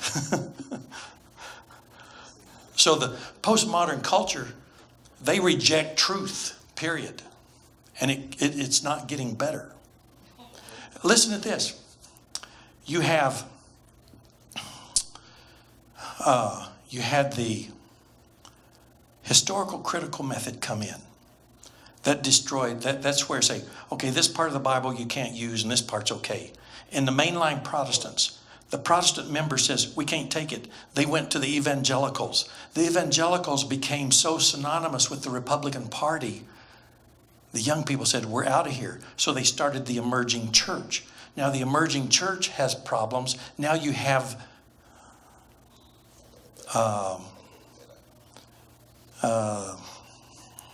I'm forgetting the name, but it's the hippie movement in reverse. So you go and you have the lights shining around, you can drink, you can cuss, whatever. We are reinventing our religious experience. I forget the name. No, it's not New Age. It's the emerging church. It's a Jesus something. I forget. I'll think of it. So we are living in a soup. Satan, he's just fouling everything up. He's knocking on the doors of the Adventist church. And you know one of the biggest things he's knocking on? Let me just take it to you. You think women's ordination is a big deal? And I can't argue that. I'm not going to get into that fight. That's why I like my job. I don't have to get into fights. But what is this church going to do when someone comes out and says, I'm gay, in one of our colleges, and they have tenure? You want to answer? Or if we pass a policy in one of our conferences that says we will not reject based on hiring based on gender, what's going to happen when the United States government says there's a third gender over here? That doesn't faze me a bit because I know Jesus is about to come.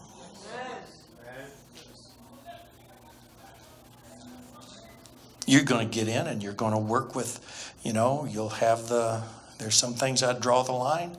And even nowadays, you probably could get in trouble for speaking against certain types of lifestyles. But we haven't seen anything. We just haven't seen anything yet. We're just fat and sassy is what we are. And, one thing, the millennials, they don't want to buy into systematic giving because it's popular to be against the organization. Older people like me in my age bracket, they say, John, we understand your theology, we understand the tithe, but because of decisions administrators make, the money's staying right here. Yeah. That's a problem. And it's not a money problem. The heart is screwed up. Yes, Pastor. Thank you so much. You are educating us on some of these things. But you see, I have some friends, even myself, it came a time I was kind of frustrated to be giving my tithe in church because vividly I saw some of the SDA churches I've ever attended. Instead of being in the United States, I go to other states into some churches. I see some practices there that is far from what we were taught when the missionary got in Africa. Okay? And they will say, okay, sometimes you go into talking to somebody, they'll tell you, say, well, this is an American religion. I, for one, when I read the Bible, I don't think that in the Bible they have a specific kind of Christianity. We got our Christianity from the Bible, the part of the Bible. Anyway, I just want to let you know that some people are not giving in church fully because of how the church being turned, where the church has been turned, the way in which the general conference hiring people who are not even trained. And again, you talk about baptism. Nowadays, they baptize people in the church because they want the church to be filled up, the money. I have a problem with that because strictly the Bible says that not, Jesus said, not the majority, but the few that does my will. But nowadays, for the money, they are not baptizing people. When you go back there, just wet the skin to go back there, and the church stay be empty. My question here is this. Do you think it's okay when I am Seventh-day Adventist, I'm a member of International Church, but the day the Sabbath I go visit Zion Church or Central Church, wherever I go worship, it is okay for me to pay my tithe in that church? It's the same Seventh-day Adventist church. You're on your own. Let me respond. You know this story. The little lady that gave 2 copper coins gave it to an organization that was trying to kill Jesus and planning it on Sabbath. That's pretty corrupt. So you're going to find problems. A man called me up. He said, John, I don't want to support these rebels anymore. I said, what are you talking about? You can be a rebel in a lot of different things in the Adventist church. I said, this ordination business. It was very hard for me to say or not say, why don't you send your money to the stewardship department? But I said, the little lady gave 2 copper coins to an organization that was trying to kill Jesus, and your church hasn't done that to you yet. Click. I thought, oh, I made a mistake. But I didn't care. That's the truth. A few weeks later, he called me back and apologized. So while we as Seventh-day Adventists teach you return your tithe or you hold membership, remember who you return tithe to. If you direct your tithe, I had a guy turn in $50,000 and said, I want you to send that to the hospital in Bangkok. This is a doctor in the church. I said, sorry, sir. I mean, that went all the way to the conference that I was the bad guy. I had a head elder not tithing. My very first church, the head elder wasn't tithing and the Sabbath school teacher was smoking. And I was straight out of seminary. Fortunately, my dad, as an Adventist pastor, had given me a seminary education before I ever hit that church. I knew exactly what to do. I go to the head elder. I say to him, I've looked at the records and I want to encourage you to be faithful to the Lord. I don't know the reasons. He knew the reason. He knows the theology of tithing. And I said, if you can't, at the next nominating committee, I'm not going to be able to recommend you be the head elder. I mean, he got mad. All I have to do is say one word and that whole church will follow me. And I said, let him go. He started tithing $50 a month. Now, back in 1974, you still couldn't live on $500 a month. So the guy with the cigarettes, you know, some people say, Pastor, you need to go talk to that guy because he's smoking. I have no evidence of that. I can't go up and say, hey, what's the deal? But one day I saw him. No getting away with it. So I went up to him and I said, sir, I'm not going to be able to let you teach the Sabbath School Quarterly class anymore. He quit coming. I moved from that district, and I'm still in the conference. I go to camp meeting. The same camp meeting. Here comes that head elder and his wife. Said, John, we're sorry. We're faithful. A day or two later at camp meeting, the guy that was smoking, he came up to me and said, John, I quit smoking. Amen. Hey, guess what? He wanted to talk about it. He wanted to talk about it. I didn't want to talk about it. It's too sensitive.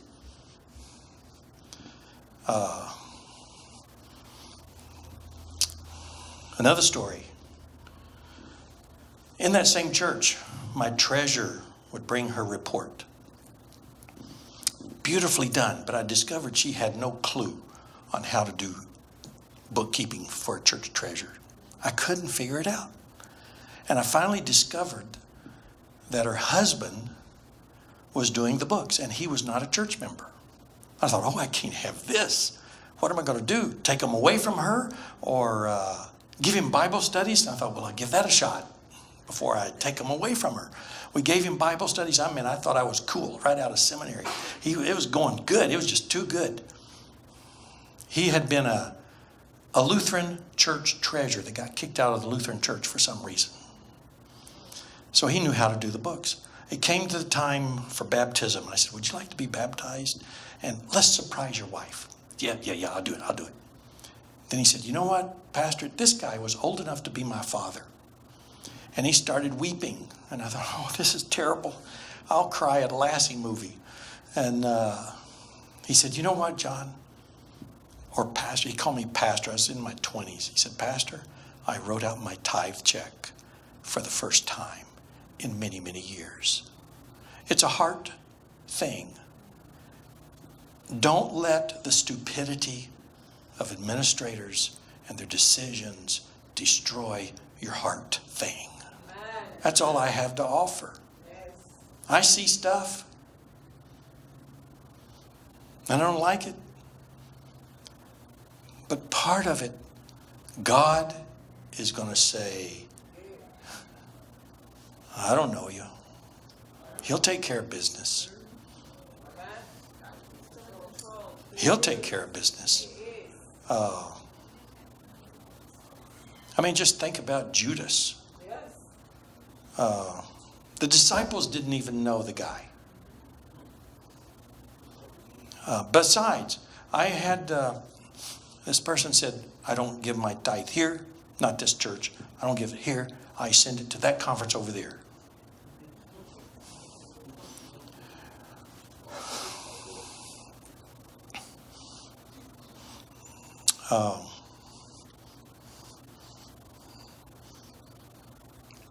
The associate pastor that wasn't tithing, I talked to him about it. It was a terrible ordeal. My stomach muscles were tight. I thought it should have been the other way around. I thought he should have been the one with tight stomach muscles. I'm in this job. Lo and behold, he's still employed by the Adventist Church. And our paths cross. Hadn't seen him in 25 years. He said, oh, hi, John. I bet you don't want to see me, do you?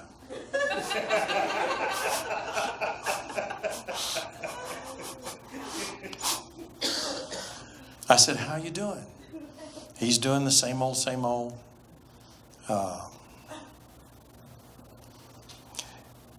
Listen, in doing resources for children, tithing teaches faithfulness. It teaches obedience. It teaches trustworthiness. It teaches faith.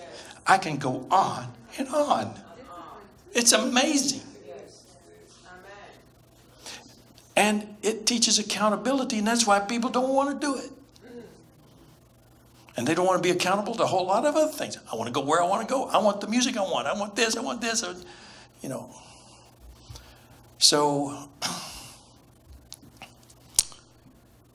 you know, that's why I say if I don't know what's going to happen in the future, but I know this. God is not broke. He doesn't believe in debt.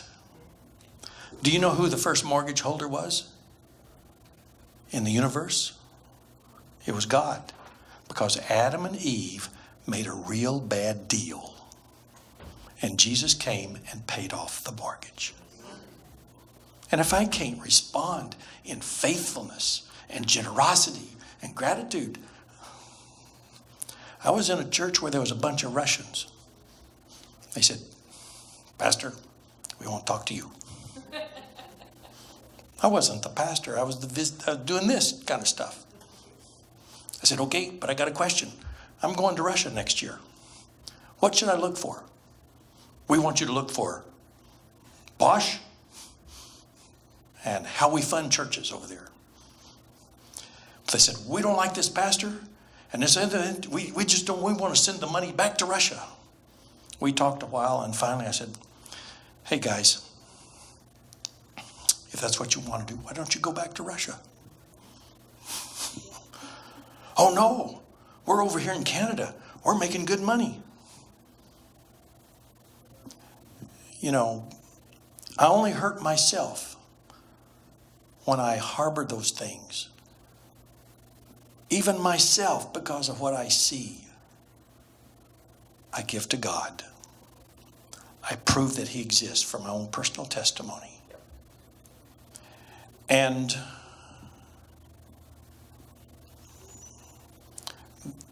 listen, have you ever heard of the phrase, "the first will be last and the last will be first"? You know what I see? I never thought I'd apply that to my own church. But I visit people. I was out visiting a lady. She counted out $100 bills till I had $50,000 cash. I said, "It's Saturday night at 11 o'clock. What am I going to do with this?" She said, "Here's 2 bank bags." So I put 25 in each bag. Went to the motel, put a door under the door handle as if that would do any good. And I put one under each arm and went to sleep.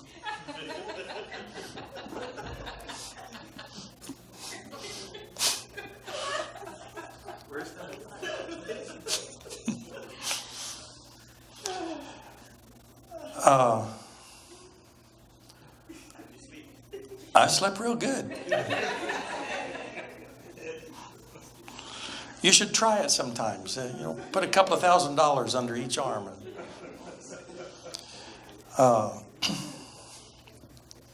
For people to do that,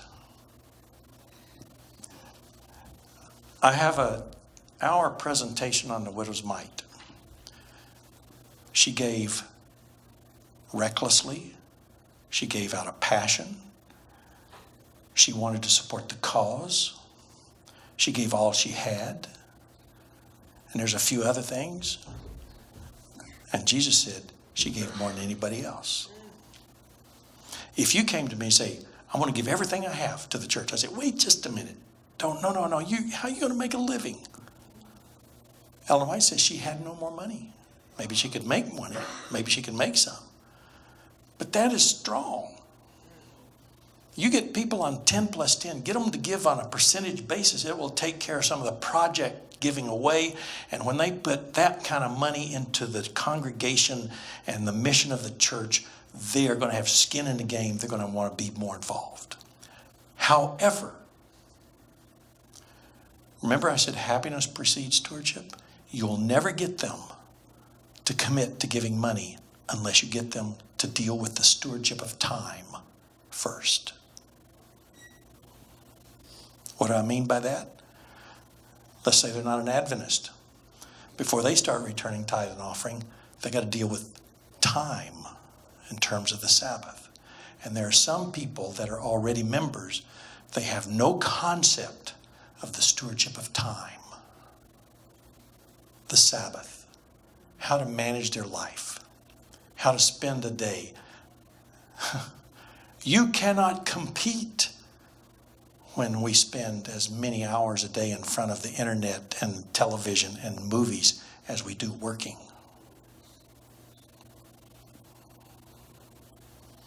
I don't know if that answers your question or not, but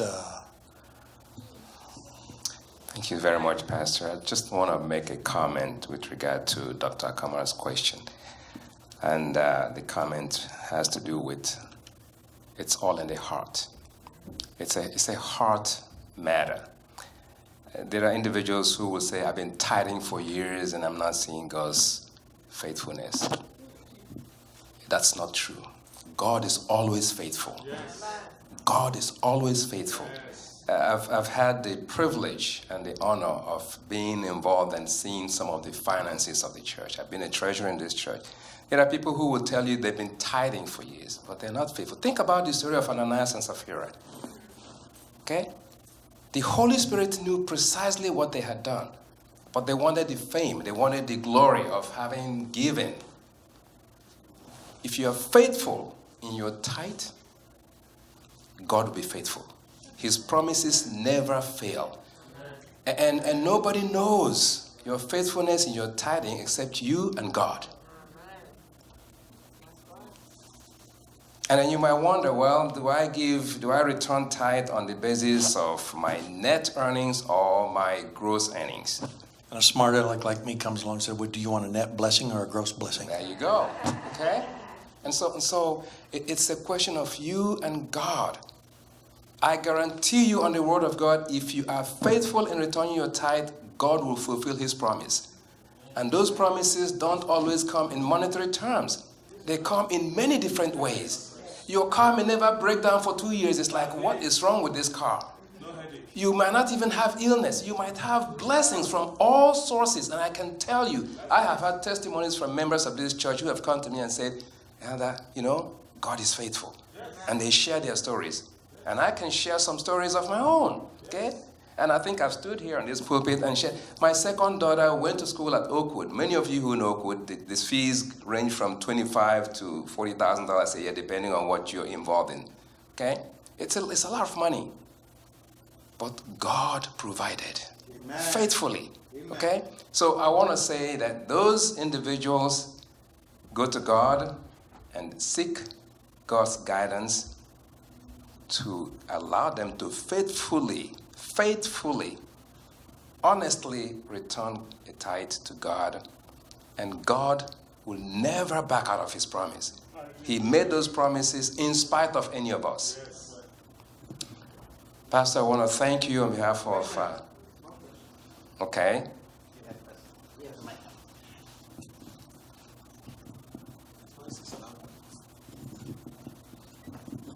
Oh, Pastor, I need your advice. Some of us made useless decisions in buying cars on note, and trying to get out of it is a problem because they said, okay, if you call them to come and get the car, they say it will reflect in your credit history, and you see that, okay, every month is just giving you additional stress of them making that thing, and you see that the interest you even pay is just too much. It's useless and not reasonable. So what advice do you give to call them to get it for you to really buy who owns the car? You do? I mean, a person or a relative? Somebody bought it. I bought it from the dealership, but I'm paying note on it. So, but I want to get out of it. So, but if you call them to take it, they say it will reflect on your credit. Not necessarily of the order of importance, but let's look at this a little bit. How bad do you want to get out of it? That will affect how much money you're willing to lose. And you're looking at one, I don't care about a credit report because I go on a cash basis. And nowadays, car dealers, they don't care if you have bad credit or not. They're ready to get that car. They'll work all kinds of magic. So if it looks bad on your credit report, then the other bullet is, let's see it through.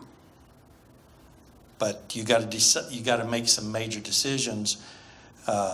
If this is hindering you financially, and getting out from under it will help you financially, even though it's maybe bad on the credit report, it would be good for your cash flow. You might say, okay, I'm going to stop digging into this hole deeper and just lick your wounds and move on. Question: is it possible to sell that car now? I mean, actually put it on for sale and sell it? And there are places where they can actually buy it on. Must be leased. But he's probably upside down. But if it is car value, once it leaves, even if it's a brand new, once it leaves that lot, it is 10 to 20% devalued.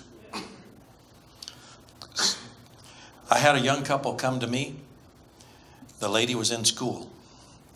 He was a strapping specimen, like a Greek god. He worked at a gym.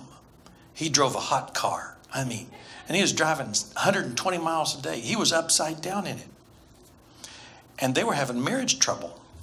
And I said, look, you got to get out of this car. It's killing you. And she said, yes. And he didn't want to do it because he had to look good.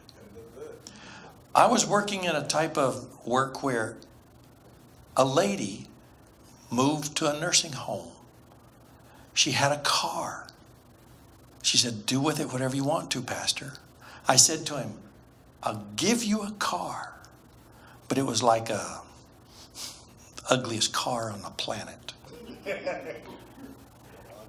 So he could have unloaded his shiny car. He could have had a car free. He said no. What he went and did, he kept his shiny car and went and bought another car that had high mileage. Where's this guy's brain? Upside down. I would say it's probably where the sun doesn't shine, and I shouldn't have said that. But, What about consolidating a debt? Like taking out okay, consolidating a debt. Most people that consolidate debts, it does not solve their problem because they start the cycle over again.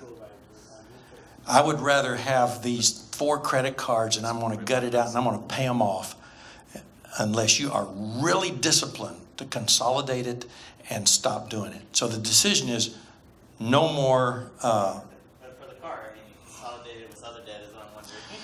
Well, I don't know the situation there. I don't have credit card, so that's what it's known. That's why you don't have anything to Probably the only positive thing in this is you're going to have a good story to tell somebody someday of what not to do. But Pastor, if you can help a little, because as an individual, I look at my mortgage every now and then. As a matter of fact, the only discipline I have had to credit card is I hate to pay $5 for something I could have paid $3 for, because it means I am giving money to somebody who doesn't tell me thank you. So to me, that in itself is very insulting, and I feel bad about it, and I mean it. Each time I look at my mortgage bills and I look at the interest every month, I feel terrible. I have walked into the bank on several occasions trying to see what I can do to save a little meat to myself.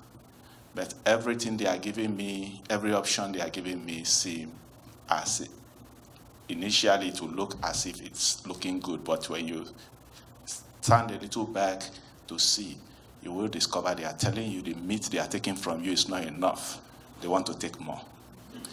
So my deal here is I am really excited about what you had said earlier on, and I really want to, I know you are saying is delving into that matter will be a sort of plagiarism, but I don't know if there is such a book somewhere there one can actually go to look at. I really want to save some of my pennies. Okay, I don't know of any book off the top of my head, But here's what I would do. I may do this when I get to the hotel tonight. I go to the search engine, how to pay off my mortgage quicker. How to save, and I just start typing. I mean, it's like an encyclopedia, a Library of Congress at your fingertips. And you'll get some junk stuff on there, and you may say, okay, you can sort through that, and you might say, oh, this is pretty good. You can get people's opinion on, should I buy or should I rent? And they'll give you formulas to figure that out. So probably once you get that mortgage, it's pretty hard to do anything unless you refinance or just start doubling up or tripling up on that principal payment. That should make you feel good because you made the decision to get into that house. And so, yes, I don't want to tell you the stories about my stupidity on houses, and I'm not saying what you did is bad, but the best thing you can do is to pay down that principal. And I calculated, my wife and I, we look at this and we calculated. Now the house that I'm living in Maryland, I'll never have it paid for, but I don't care because as soon as I retire, so long Maryland. I'm not going to stay there. Too many people get stuck on the Beltway and take 3 hours to go 10 miles. I don't want to do that. I probably won't go to Houston here either because it's huge. When I was in the Southwestern Union, I came down here to speak at some churches, and I got off the interstate, and the access road was 4 lanes wide. And I thought, goodness gracious. And but anyway, sometimes, do you realize the largest population of Vietnamese live here in Houston, in the United States? 100,000. You know why? It's humid. Oh, it's like their temperature back home? So anyway, if you can if you can lower your interest rate by 2%, try to refinance. But if they can lower it by 2% and they still charge you a closing fee of a couple of $1,000s, you crunch the numbers, that may not be the thing to do. I know you said you do 7 years try to pay off your mortgage. Obviously, they don't make a 7-year mortgage. So, do you recommend 10-year, 20-year, 30-year mortgage when you sign up and then pay it quicker? How do you do it? The easiest thing would be to get a 30-year mortgage and double up on the principal. In my situation, I've bought and sold houses as a pastor. Some pastors, they do that when they ought to be pastoring. And, I did not do that. When I would move to a new place, I would try to buy me a house, and then I didn't move around, And I've done some good deals. I've done some bad deals. If you have a human body, if you have a car or a house, sooner or later you're going to spend some money. If you buy a house and you buy several of them and do this, sooner or later you're going to get you're going to take it. It's a given. And so you just have to prepare for that. But the rule of thumb, 30-year mortgage, the lowest interest rate you can get. Don't have a prepayment penalty, meaning if you pay it off, you got to pay a percentage to get out of that loan. That's stupid. I wouldn't do that. You do that research. Shop 5 financial institutions to see which one's the best. They might all be the same, except one might say, we don't charge you any closing cost. Well, that's $2,000. I'll take that. And, if you buy a house in a certain area, if you use the one position, you make your money when you buy, not when you sell. Even in a soft economy, you'll do okay. I've done it. And Don't be greedy. But the best thing to do is, like if you're more aggressive and more risk taker, I did a 30-year mortgage, so my payment was on 30 years, but it's going to balloon in 7 years. So the mortgage rates went way down. And I thought, okay, I could pay this off, but the mortgage rate is so low. Should I keep the money in the bank or pay that off? Now, I've done my taxes and I've been audited twice. I don't want to go through that process again. So the tax guy said, John, pay it off. It's like making 3%. So when you put extra money on the mortgage, the example I showed up there was 6%. When you put money on the principal, it's like earning whatever percentage rate you have. It's like 6%. He said, John, he told me 2 years in a row, pay that house off, pay that house off.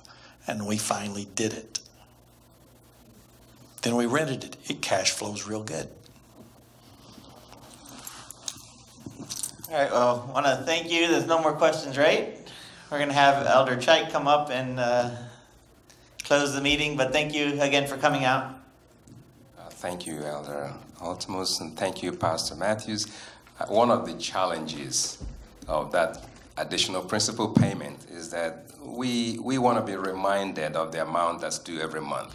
And sometimes, because of other obligations, we don't get motivated enough to take that extra step of writing a different check. But if we see that this is steady, this is fixed, then it's easier to just write a check for the amount of the mortgage. But you got to make that commitment to yourself to write that extra check, because the 7-year plan, I've seen it, it's on the internet if you want to go look at it, it's the same thing. You got to double up. Just the moment you write your mortgage check, write another check. $50, $100, whatever it is, to send and designate it as principal. It is very effective to do that. My brain hit another idea in response to this guy. If you buy a house, do you have a plan when you can look into the future and you say, that's the day it'll be paid off? If you don't have that, you never will.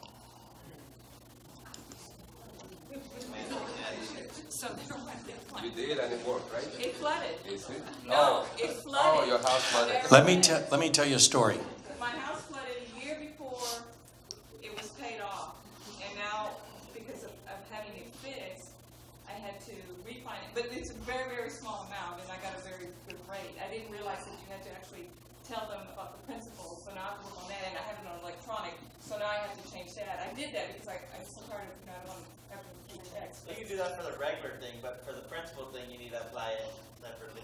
Yes. Right. Well, what I'm saying is I'm paying electronically. Right, you can still write a separate check for principal. You can And leave the mail it to electronic them. one for the Okay. regular. But anyway, the good thing is there's no penalty to pay it off. I knew that, and it's I don't think my Mexico rate has is that. lower than 3%. So and I'm ready to retire next year, God willing. I've already.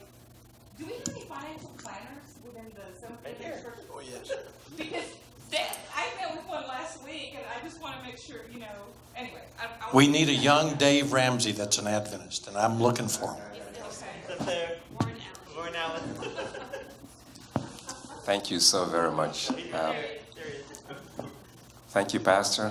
Thank you, all of you, for being here and supporting this program. We will offer closing prayer. Elder Lawrence will close us.